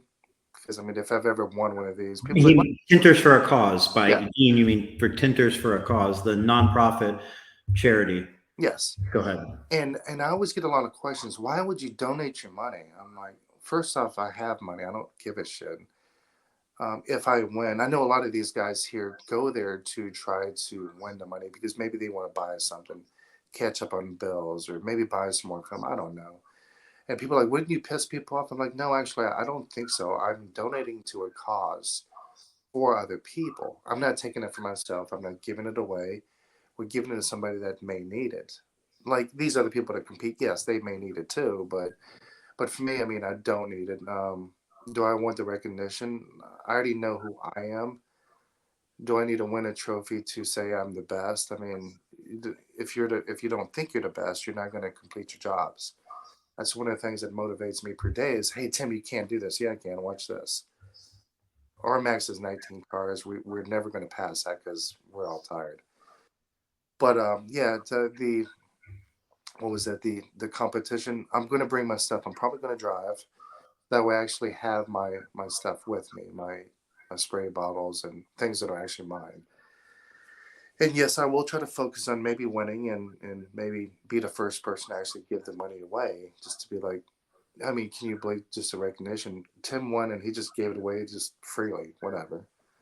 But it's more, Tinters for a Cause at that. That's very. yeah, yeah. I mean, I would give it to you too, but you look handsome. You don't look like you need Botox Thank or you, Tim. I fillers. Yeah, appreciate it. you look great. Tinters for a Cause is a perfect. You don't have to rethink where the money's going. So I hope you're able to compete. I hope if WFCT finds out about this or listens, they would make somehow. I understand you're on the next list, like next runner-up list or whatever. Like, but there's got to be a way that you compete. So I hope you can compete. Now, if you can compete, because there's no freaking way in the world, I think it would be super cool if it was possible. I don't know that you would do it. I don't know that they would do it.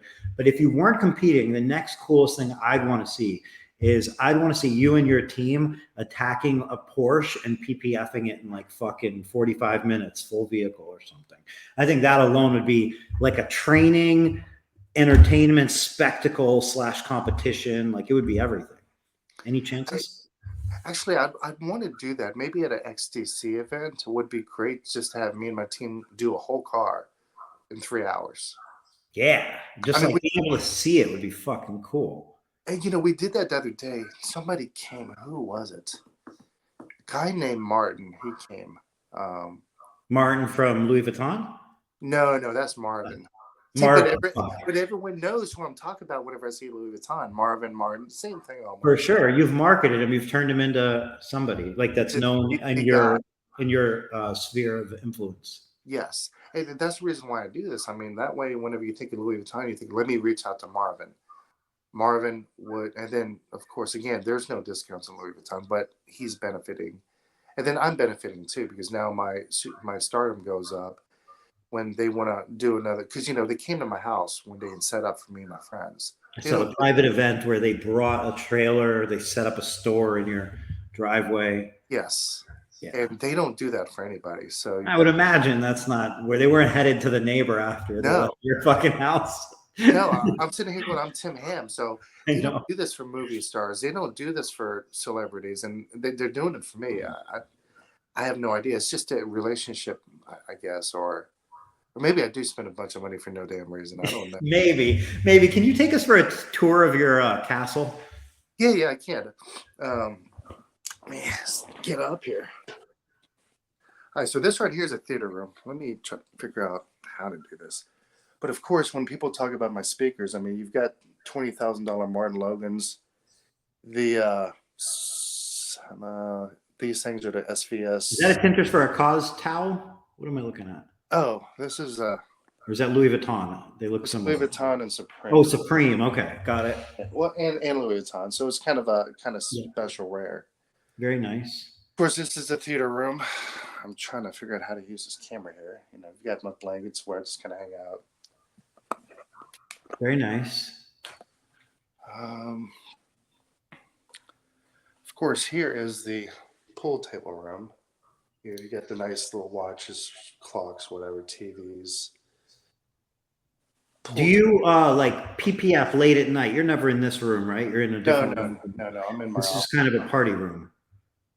Well, party room I never use. I mean, you got 2 more TVs, fireplaces.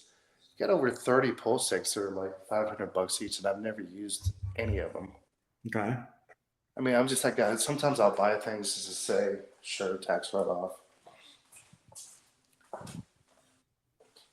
So, of course, you've got the nice slushy machine, professional TVs. Okay. Of course, lots of liquor. You know, I'm not a Mike Burke that has them laying it out, but they're in every cabinet here. I don't know how to use this fucking camera, but You're doing good. hooker and cocaine thingy with all my Expel deal of the year things. Words. So this one is like McDonald's. I have my own ice cream machine. It's like McDonald's because it doesn't work. Yeah, I've never plugged it up. So I you're right. believe you. It's just it doesn't work. But It looks brand new. That's why. yeah. I mean, I do have the ice cream mix right here, the soft serve. I just never fucking hooked it up. So the same thing with all this. I mean, Get this to the room with money. There's a room that's full of money. I think like either gold coins or fucking bricks of money. you know, and you're right. All my money is hidden in my Legos. And Okay. which I take you to that room in just a minute. You're gonna be like, hey, which box is all your money in? Well, you got to find it first. It's Mr. Beast style, Mr. Ham style games. I like it. Well, anyway, here, of course, 2 fridges, microwave, blah, blah, blah. So people ask me about my little, I'm going to skip one of the pictures, which that one kind of, but, you know, my kind of motivational, I'll quickly pass this one. But, you know, Wolf of Wall Street, you know, grit, grind. You know, I said it to you when you passed on before the live stream, but it's just hard to believe that you need motivational posters or motivational anything. You seem like your cup runneth over with motivation. I still have to motivate myself every day. This is my Porsche room, which, you know, posters, these expensive ass seats that I've never used, and I have 2 of them. I don't know what the fuck they are. It's kind of a theme. I feel like you kind of have the kind of house somebody could go in and rob you, and you probably wouldn't notice for like 7 or 8 years. No, I wouldn't. You just feel like, I don't know. I don't even know what was here. Of course, you know, all the autograph stuff. Football. Don't rob him. That was just a joke, but go ahead.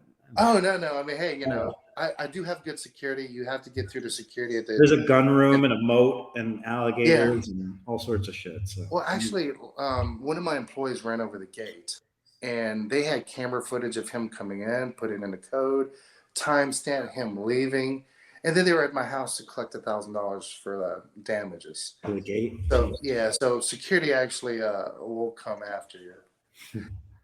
All right, so here's my this is my collectible room. Let me see if I can. So this right here is Ghostbuster stuff. Most of these are $1,000 each. I mean, a lot of them are graded. Some of them are really yeah. Hold on. Of course, you got the stuff from Ryan Martin. What are we looking at that's $1,000 each? Just so I know, in case stuff like this. This is like 1 of 10 made. Holy shit! So what is that though? Like that's a action figure to a like cartoon or like comic? Yeah, Ghostbusters. I mean, that stuff. Oh, that's Ghostbusters. Got it. Yeah, all this is basically Ghostbusters. Got it. I mean, if you look here, you know, they're all new in a box. And people's like, holy shit, you know, Transformers, whatever it may be. Okay. Now, you know, of course, I like the Back to the Future. Now, we're going to walk into this room. The lighting is not very good because, well, it's all the way to the ceiling. But here is, it's just dark. But, I mean, as you can see, just... I see, looks like the same, like, Lego set you kind of have across the entire top shelf there, yeah? It is. I mean, it's like hundreds of each one. I mean, you've got Star Wars. You've got pretty much everything. How many years have you been collecting like these collectibles, would you say? Seriously collecting, like stocking up? Maybe 3, but I got to the point where I can't buy any more. I mean, just like up here. Hold on, let me see if I can. Wow. You see all the Bugattis and stuff? Yep. These Bugattis were $350. They're now $500. I mean, it's just specific stuff that you buy. Again, it's kind of hard to walk around and show you because it's just so much stuff. Yeah. And I mean, this room is just one big ass. So you throw the Legos away and you put cash inside the box, and then you put the boxes on your shelf, right? Some of them, yeah. So good luck finding which box it is. I mean, I like look at that. the Hot Wheel collection from this side. Holy moly. It's like thousands of, I think it's like 4,000 Hot Wheels. Holy moly. Or the walls full of more toys, more Legos. That's a lot of stuff, man. So yeah, people have no idea. A lot of stuff is autographed. This is from Negan from Walking Dead. Again, all the Ryan Martin stuff. More Fireball stuff here. Of course, stuff like this. So I'm like a big kid. I love it. Jared, obviously. I feel like you need to bring him to your fucking collection here because he's kind of I feel like he would want to take the Ghostbuster ones out or something. I don't know. Yeah, I don't know. yeah. And then I don't like people touching my stuff. Have a Nerf gun then or something. I don't know. Oh yeah, could do that. What do you mean you don't like people? So do you take? Hold on, you don't like people touching your stuff. So like, if I come over, I can't put together a Lego set with you. Like, no, not at all. Even if I wash my hands. No, because a lot of them are still brand new in a box. Right. You don't want to take them out of the box for that. But I didn't know. You mentioned earlier, like you take some out, I think, or you don't. No. Yeah, I have. This is just my basement. If you go upstairs, you got one room with every video game system you can think of. Nintendos, Ataris, examples of all the vintage systems. Yeah. Yeah, I even have the original Apple video game system that failed in the early 80s. I can only imagine how valuable those will continue to become. It is, yes. I mean, people don't realize that's a collectible too, because I mean, if you go look, they go up in value. I've got the original Ataris. I've got the Nintendo 64 DD drive. They made less than 1,000 of those. 9 different video games. But I've got one room with an 86-inch screen TV, and every system is displayed out. Now, will I ever play them? No. Why do I have 80,000 games? I don't know why. It's just there.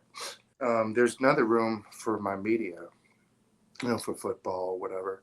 So you've got 2 sections with liquor, just all my expensive liquor, like the King Louis and whatnot.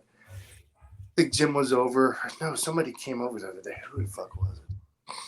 They're like, hey, can we have some of your King Louis? I'm like, fuck no. Why don't you open it? So they're just kind of for looks. It's like having a good looking wife. You don't have sex with her. You're saving it for the next guy or something. I don't know. That's what I'm doing with the liquor, but I'm waiting for it to go up and then sell it. Right. That's why. But that's the answer is like, you don't open it because you're planning on selling it, not drinking it. That's simple as that. Yeah. I mean, the same thing with the toys. I do open certain things. I'll open one, maybe of each. I mean, if I buy 100 of each one, sure, I can open. You can do one. It's okay. Right. And then I sit there and go, man, I need to place that one. And then I fill it with money. And then it's a treasure hunt. It's going to take you all day to figure out which box it is. Got plenty of time on my hands. I'm ready whenever you want to let me loose in your house. Give me like an hour and I'll do my best. Okay, so you have 1 hour. You have to wear some heels and a thong. You good with that? Under my clothes, I assume you're saying, right? No. I've got to be able to visualize it and get my money's worth whenever I see you running around. I think we're at the point of the show where we announce that your house is going to be where the next Tinter Battles is taking place. We should do that. My neighbors would love. I mean, they would love it. I mean, they're probably HOA just hates me. Hopefully, your neighbor's Rick Ross. No. I wish it was. I mean, he's maybe about an hour away. We can go to his house. His house is fucking insane. It is. Have you been by that house? Have you something you drive by or no? No. He's on the south side. I mean, back in the day when Holyfield owned it, I've been there once, but it's huge. I mean, Rick Ross has llamas and shit. I want that. Because you got buffalo. Yeah, buffalo. I forgot they're in his neighbor's house. No, he has all types of fucking animals. Yeah. And cars. The car show that he just put on was insane. The yearly car show he does at his house. Mm-hmm. Yeah. Well, I want to be at the point where he is. They told him he can't do it. You know what he did? He went to town hall or whatever. He told me, yeah, this is the way it's going to be. Make the permits happen. And they did. Yeah, right. Well, I imagine just as you are influential in your circle, he is influential in his city because of the culture and money and supporters, and I'm sure pays a lot of taxes, and Hmm. they needed somebody to fucking have that house. So anyway, I can only imagine he gets his way. It also, you remind me a little bit of DJ Khaled, when nobody believed in him, God did, and he makes it happen. He did. Anyway, so Tinder battles at Tim's house. Yeah, let's do it. Is there anything we didn't talk about that you wanted to brush up on, or anybody you maybe wanted to give a shout out, like a hater you just wanted to shut down, anything of that nature before we You wrap know, up? we mentioned haters. Of course, everybody has haters. I love haters because if you're not doing something right, you have no haters. Nobody's talking about you. You want people to talk about you. That's what I tell business owners. You want somebody to think, "Oh my gosh, this I met this crazy guy, hookers, cocaine. What the fuck? His credit card said it. How did he get it on his Amex?" And I have a rep, almost like a Principal Hardy. I call my rep and I tell him, "Hey, I want this on a card." They tell me, "No, we can't do that." I'm like, "What do you mean?" "It needs to be attached to a social security number, and it doesn't have one." I'm like, "All right, I'll tell you what. I spend between $1 to $2 million with you a year between all 6 businesses. I'm going to take that money and I'm going to use my Discover." "Oh, why would you do that?" "Well, first off, I wanted hookers cocaine on my credit card." He said no. "Second off, with Discover, I get cash back. With you, I get points. I don't use the points really. I don't really care." Like, I tell you what, Mr. Ham, give me 10 minutes. Let me talk to my supervisor. Within 10 minutes, I get a phone call. "Your card's been approved." And it's all in the power of how much money you're willing to take from them. Because at $2 million at 4%, is it 4%? What was Amex charge? 4 7. So what's the moral of that story at its core? If you fucking Oh, spend a lot of money with somebody, you can get your way. yes, exactly. So moral of the story, I know people like Billy Ellis would be like, "Tim," because he's tried that. He's tried to call Amex and get them to give him a cocaine cowboy or something. So when people ask me, "Hey, Tim, how do you get away with a lot of things?" I said, if you want a credit card to say a certain thing, then you just pretty much, you call me, you tell them what you want. I mean, I'm not asking, I'm going to tell you, because if you don't do it for me, the next person will. I mean, and people don't realize that. If you want a customer to always come back to you, you don't have to be a dickhead to them, but you want to act like you've known them forever. So you cut up with them. You're not always kissing their ass. "Oh my gosh, that looks so good on your car." There's been times that I've seen shitty ass stuff. I'm like, "Dude, that looks like shit. You like those wheels?" "No." "Put this set of wheels on." "Well, that costs more money." "Well, look at the difference. I mean, you'd be happier with this versus just a customer trying to, or people trying to upsell. I Let think me ask you this. When you were wanting this hookers and cocaine credit card, and they're like, "No, Tim," and you're like, "Listen, I spend a lot of money. I can take my money elsewhere." And they said, "All right, Tim, you make a good point. Let's make it happen." If you reverse roles there and you put yourself on the side of, "I'm Tim with Felony PPF," customer comes in and says, "Hey, Tim, this is what I want." And you say, "Look, that's not going to happen." And they say, "Well, Tim, I spend a lot of money with you. I can take my money somewhere else." Do you typically, do you imagine in this hypothetical scenario that you'll provide the same grace that Amex provided you? Or do you kind of take the, "I'm still Tim, and I'm going to get what I want"? Just asking. Okay, it's funny you say that because if you ask any of my retailers, you don't put me in front of a customer because I will legitimately tell you to fuck off. I guess at But that what point, I'm saying is, let's say even the dealership tells you, like, "Tim, I need you to fucking XYZ." Do you find yourself saying, "Hey, look, the customer's right because I wanted my Amex to be customized. This guy wants his fucking PPF split down the middle, stealth on half the hood and gloss on the other half. I don't understand fucking why, but that's what we're going to do." Or like, hey, if you have the money, I'm going to figure out how to take that money from your pocket and put it into mine. I think that was on Wolf of Wall Street. I mean, take the money out of your pocket and put it into mine. So if you have the money to spend with me and that's what you want, sure. Now, if you're going to tell me I'm going to do it at 3 a.m. at the same price, I'm going to tell you to fuck. okay. So But how if about it, this? let's take the moral of this one, because this kind of almost ties into, I feel like, something we were talking about with Mike Norn a couple of days ago.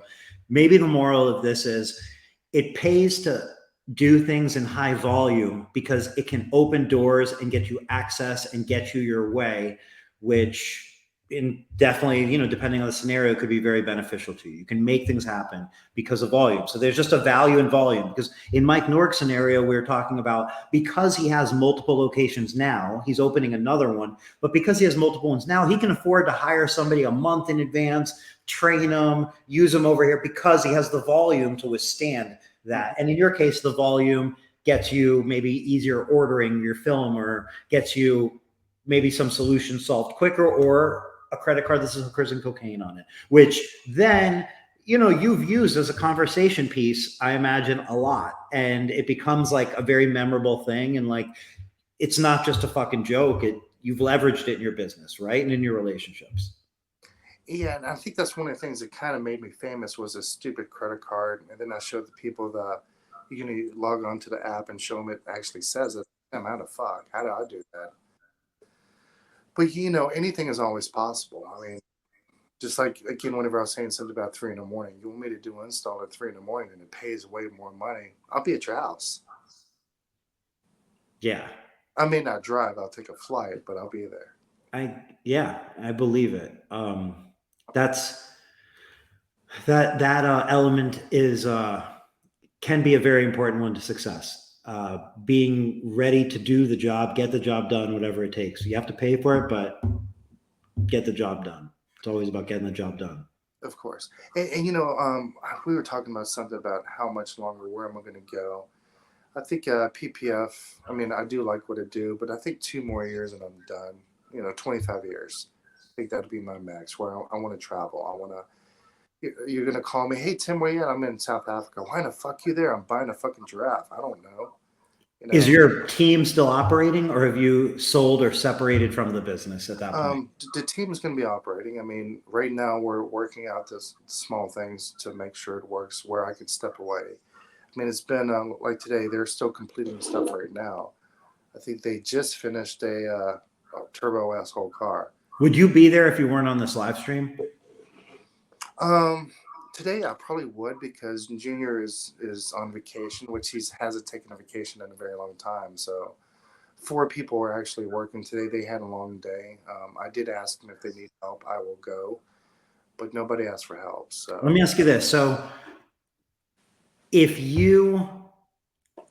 one of your middle installers, meaning middle skill level, middle time with you, not your best, not your newest, somebody who has been able to prove themselves in the past, starts to slack off, you're not there, and they did, the passenger door and front fender, and both of those kind of look like shit. Maybe tomorrow you're redoing them or something like that. What do you do with somebody that you have time invested in? They have the potential, but for some reason they're fucking off and they're not taking it as seriously when you're not around. How do you handle it? They know that I can get irate, mean, loud. It's not all the time. Sometimes I do that with everybody. But of course, first off, I charge them my wholesale price to redo it. Second off, it doesn't matter if it's my son or a middle guy or whoever it is. I will instantly fire somebody. I mean, I've done that in the past. Reputation is number one. Like, how long does it take to fire, though? You know what I mean? Like, mess up here, mess up there, continuously kind of messing up here and there. Sometimes they do it right, sometimes they do it wrong. How long are they getting away with that? For a month, for a year, for a week? That's really hard to answer. I mean, okay, fair. I mean, I can only do it for so much, and then I'm done. I mean, bye. I mean, I've fired people within 2 weeks. I've fired people within 6 months, or even if you get good, even my best guys, if you do, let's use Junior's example. He's been with me 7 years. Let's pretend that he just started fucking off, doing whatever he wants. If it's best for my business to get rid of somebody, I will. I mean, it's business. It's not friendship too, yes, but if it's a business relationship, and he understands, I've been training him to take the business and run it as he was me. You can only do it in certain sections because I've given it to him and Alex to kind of do everything I actually do, the install part, and then you've got to do the bookings, and then you've got to cut the kits. They're extremely tired. Whenever I go on vacation, Junior, he's like, "Oh my gosh, Tim, I don't know how you do it." My son tells me the same thing. We don't know how you get 2 hours of sleep and go out and do it again. And at the same time, I am wanting to step back soon. I'm getting ready to. I mean, Mike Mayo once told me, Tim, business, if you can walk away from it and not actually have to do anything, that's a successful business, not someone that has to cut kits. Now, the reason why I cut kits late at night, and my employees or installers will tell you, is I want them to go home, get a good night's sleep. I'd rather cut the kits and be in charge of bookings. Gives me a purpose, something to do. But couldn't you dial it back just a little bit to where you are like they're cutting the hypothetically, I'm just asking, couldn't you dial it back? Because maybe at that pace, you've got to cut the kits because they can't, it's just too much. But if you dial it back just a little bit, could it just continue? Is that the plan essentially, or how do you plan on managing that? Define dialing it back. Well, there's obviously like a certain amount of hours in the day, and you just said like, you'll do it because you can handle not sleeping or sleeping 2 hours. You want them to go get a good night's rest. So if there was a little less to do, they would be able to do it in the amount of time that's reasonable, and everybody sleeps 4 hours instead of 2. Is that the plan? Or you know what I mean? Like just doing. Yeah, Matt said you don't know what dialing back means. No. It's like okay, how about this? You add another person, and that person does most of the things that you might like, maybe cuts the kits. So it's one less thing. That would be dialing back, but actually dialing forward. I can't do the dialing back. Well, dialing forward. Okay, or that, because adding a person is kind of dialing back because it lowers the amount of thing. Like if it's simple, you get what I'm saying, right? It's not that complicated of a thing. Like if you have to fucking stay up all night, you either get another person or you do a little less, and then you don't stay up all night. Or is that not on the table? Actually, I like staying up all night. I'm gonna tell you why I like working late. My phone's not ringing right now. Your phone is not ringing, right? So you have some peace and quiet. Yeah, I mean. Now, why the fuck's your phone ringing all the time? It's because you say how busy you are. You've mentioned like your phone's blowing up. You have 200 messages. Who's messaging? You don't have retail clients. Is it the dealer just being like, Tim, what's going on? It is. Is it like friends or like what's going on here? It's just like whenever I wake up, you have all these missed calls. I mean, who are they from though? Like customers or dealer, like salespeople or? Yeah, dealerships. Billy Ellis and Marco and actually Billy Ellis is on this because he just kept calling me yesterday till I fucking answered, and then he tries to FaceTime me. I mean, Billy Ellis, there you are. Well, you should have picked up the phone. I don't know what the fuck you were thinking. I did. I was going to a meeting with a clothes designer, and I told him, and I'm like, dude, I'm going somewhere. But yeah, most of this is the dealerships. And they're calling the schedule basically. Yes, it is. And sometimes I'll have one just with a specific person, and then I'll have one with all the finance guys and my ceramic team and a couple of my PPF team. Then you'll have another one with just me and 3 other people. Got it. And then because there's specifics, because there's some things that if it's getting ceramic and it's one of my installers is doing the job, he needs to be aware of that one's being booked with ceramic. Understood. Or with window tint or PPF. And of course, we work with Cartoons Atlanta, Amron, which he does on my radars. He does them for both Porsche dealers too. So some of these cars are getting radar too. So now we have to figure out, as another group text, whatever. Okay. So it's, we need to figure out, let's do the PPF first. After PPF, it goes straight to radar and jammer. And then after that, window tint. And then once all that's done, ceramic. Ceramic needs to be the last thing that's touched. Which I feel bad for my guys because they legitimately have to wait to the very end. They may get the car at 5 o'clock, 6, or they can't do their job first. Like me, I mean, my job's first. That way it doesn't get rock chips where it's going. And then of course some of these other guys get the shit in their stick that they're the last person that touches it, and I feel bad. The hell was the moral of that story? The moral of that story is entrepreneurs don't dial it back; they dial it forward. Yeah, I'm gonna do that. I'm gonna do that. I mean, again, I wake up to a bunch of texts.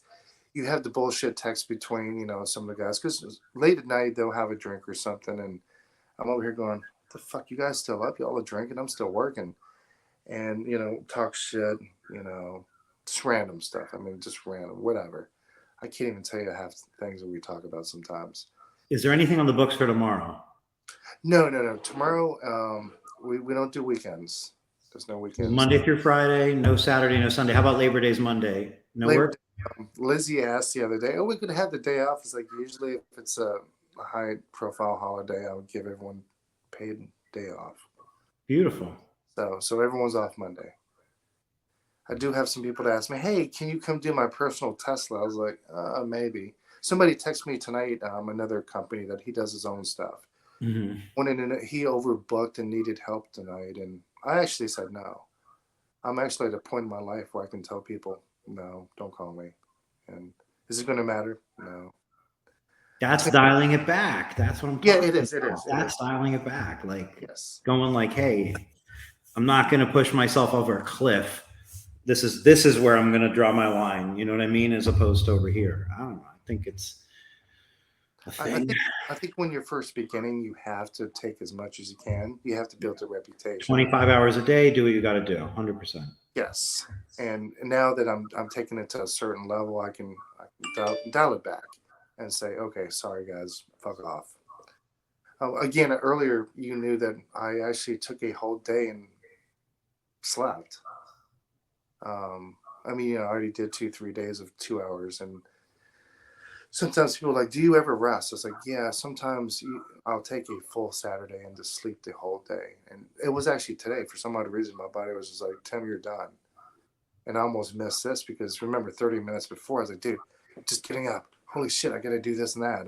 I was like, good timing. I mean, it's before the show, not after. So yeah, I mean, I think I woke up for ordered some Chick-fil-A on DoorDash, then sometimes around 5 I ordered some more food and then went right back to sleep. And yeah, so sometimes I do need sleep, and I'll take a full day. Final question that I have that I feel like rounds this off, because we're talking about sleep. You don't actually do cocaine. You don't do any drugs. You don't actually even smoke marijuana, as far as you admit. And you're not much of a drinker, if a drinker at all, right? A little bit of a drinker? Every once in a while. I mean, what I'm trying to get at is you're pretty like drug free.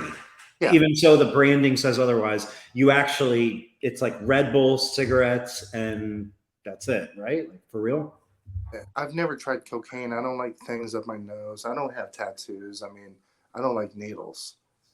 So because when you're talking about being up for like 5 days, I think about like methamphetamines, and like that. You crash for 2 days, you're up for 5 days. You don't do any of that. Like, you're not a sleeping pill kind of guy. You're not a bag of prescription. Like, it's like nothing. You're pretty like clean cut cigarettes and Red Bull. Yeah. Yes. Yeah. Like for me, I've never had a hangover, which I don't drink to that extent where I'll have a hangover. I've never had a headache. I mean, whenever I broke my clavicle, I went straight out of surgery, straight to work. And they gave me oxys or whatever. I took it for 1 day and never took them again. So pain, whatever, I don't care. I don't really get sick. I did have COVID once, not too long ago.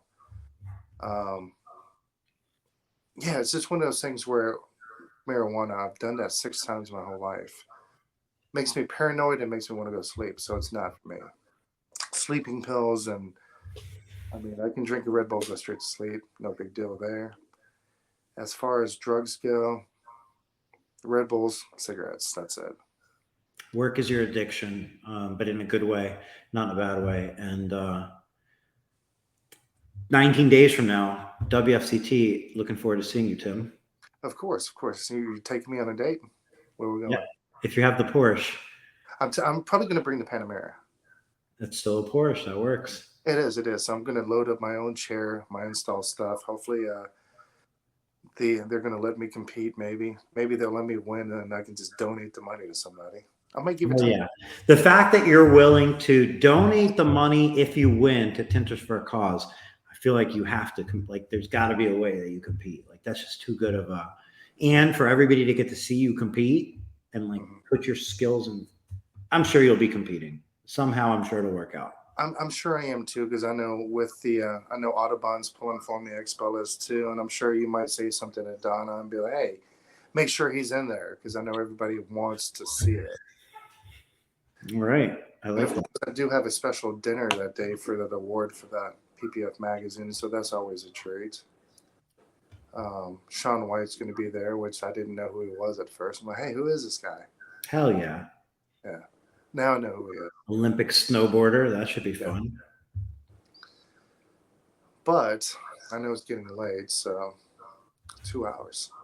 We did it. You want to go another 4 hours?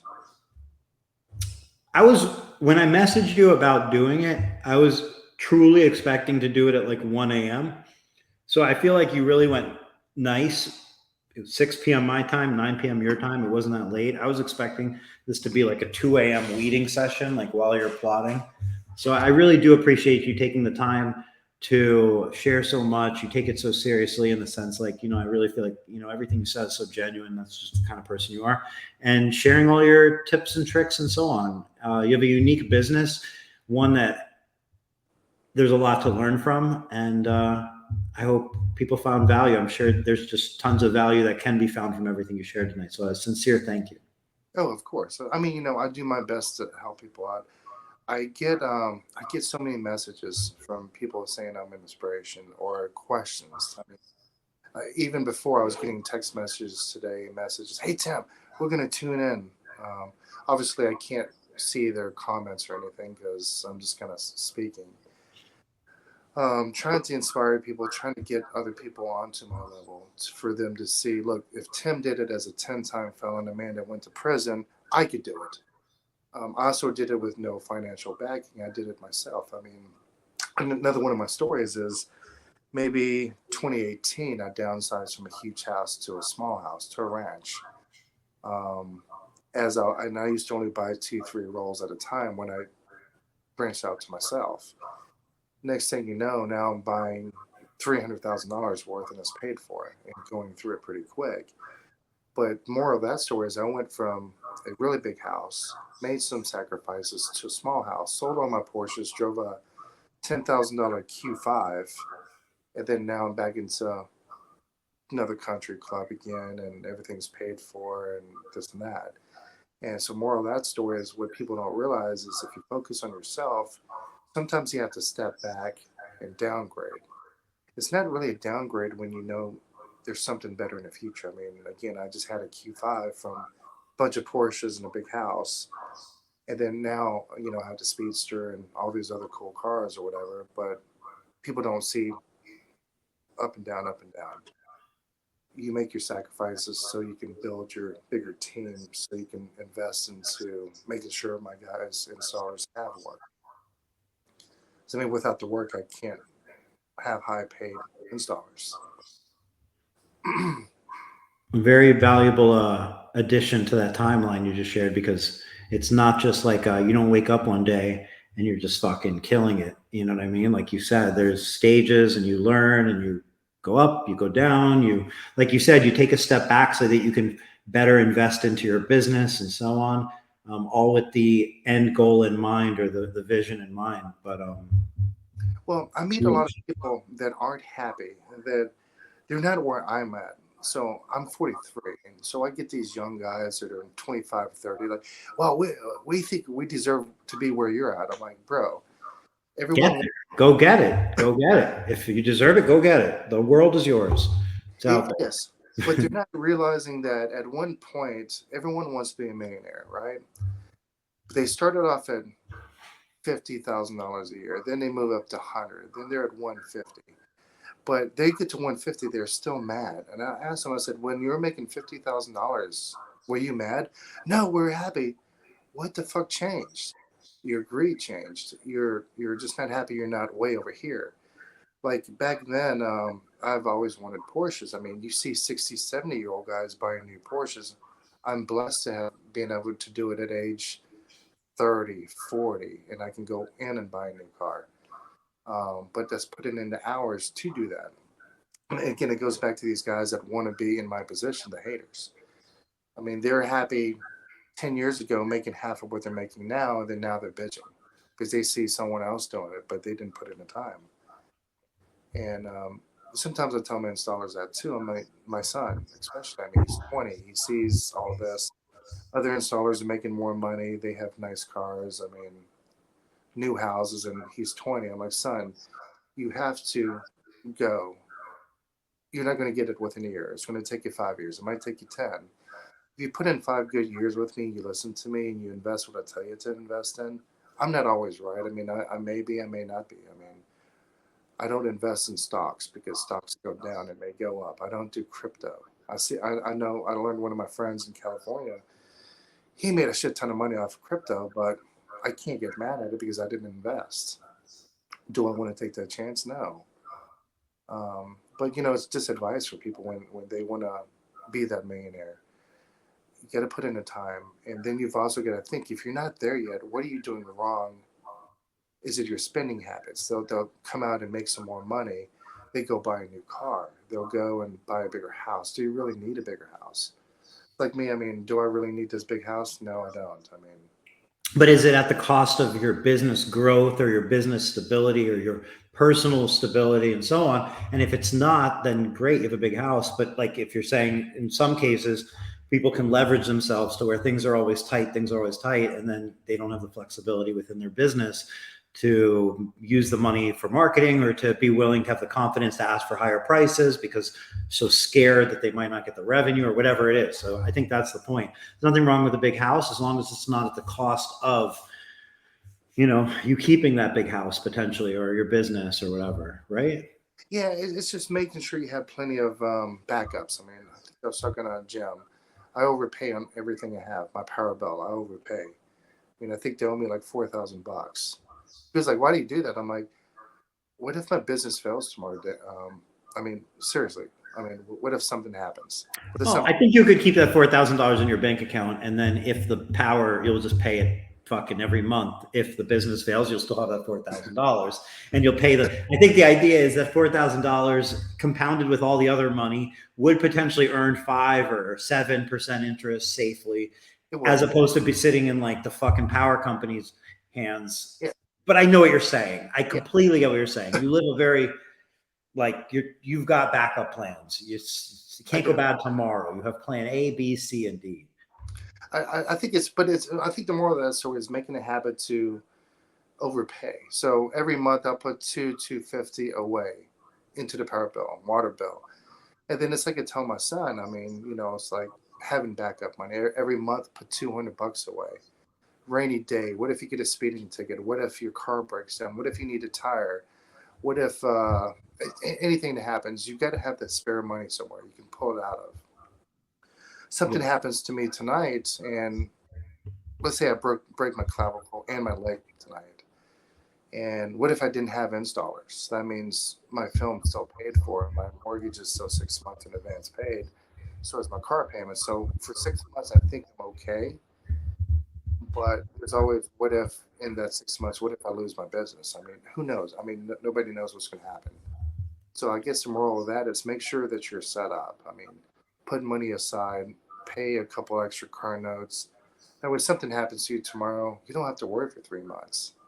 You can look for a job. Just don't take your time. I mean, I see people go, "Oh, well, it's prepaid already. I'm good to go." No, try to do it as soon as possible. Just, I think that's what people lack is they get raises, they go buy a bunch of shit they don't need. And then, like you said earlier, some of these guys have a Rolex, nice big house, but have 2 or 3 rolls of film. I mean, me and my rep talk about that all the time, that they have to next day something that's $90 for a roll of film. I mean, why don't you have 5 of them, or window tinters? Or I know some window tinters that have a roll at a time. Sure, they're just starting out, but when they're making more money, hey, let's go drinking. Let's go to the club every week. And I haven't been to the club, and I think the last family reunion, that was the first time I've been out with Rick and them. I mean, I don't go out very much, and I didn't drink. So I think we went to a strip club. I spent maybe $30. It was on Cokes. I didn't, I don't care. What that means. You spent $30 on like Coca-Cola. Yeah, Coca-Cola. Gotcha. Okay. Threw me for the loop with that one for a second. Hey, Coke, yeah. With $30, like I'm sure the girls weren't very happy. That's all No, you spent too. I sat there with Eric Kimball, and he had his drinks. I'm drinking a Coca-Cola. I'm totally sober. I mean, XTC, I go out and I'm sober too. I mean, it's kind of nice sometimes just chilling and watching people. And it saves me a bunch of money too. I mean, I don't usually pay for my drinks. I feel like a woman because everyone's like, Tim, let me buy you something. Cool, thanks.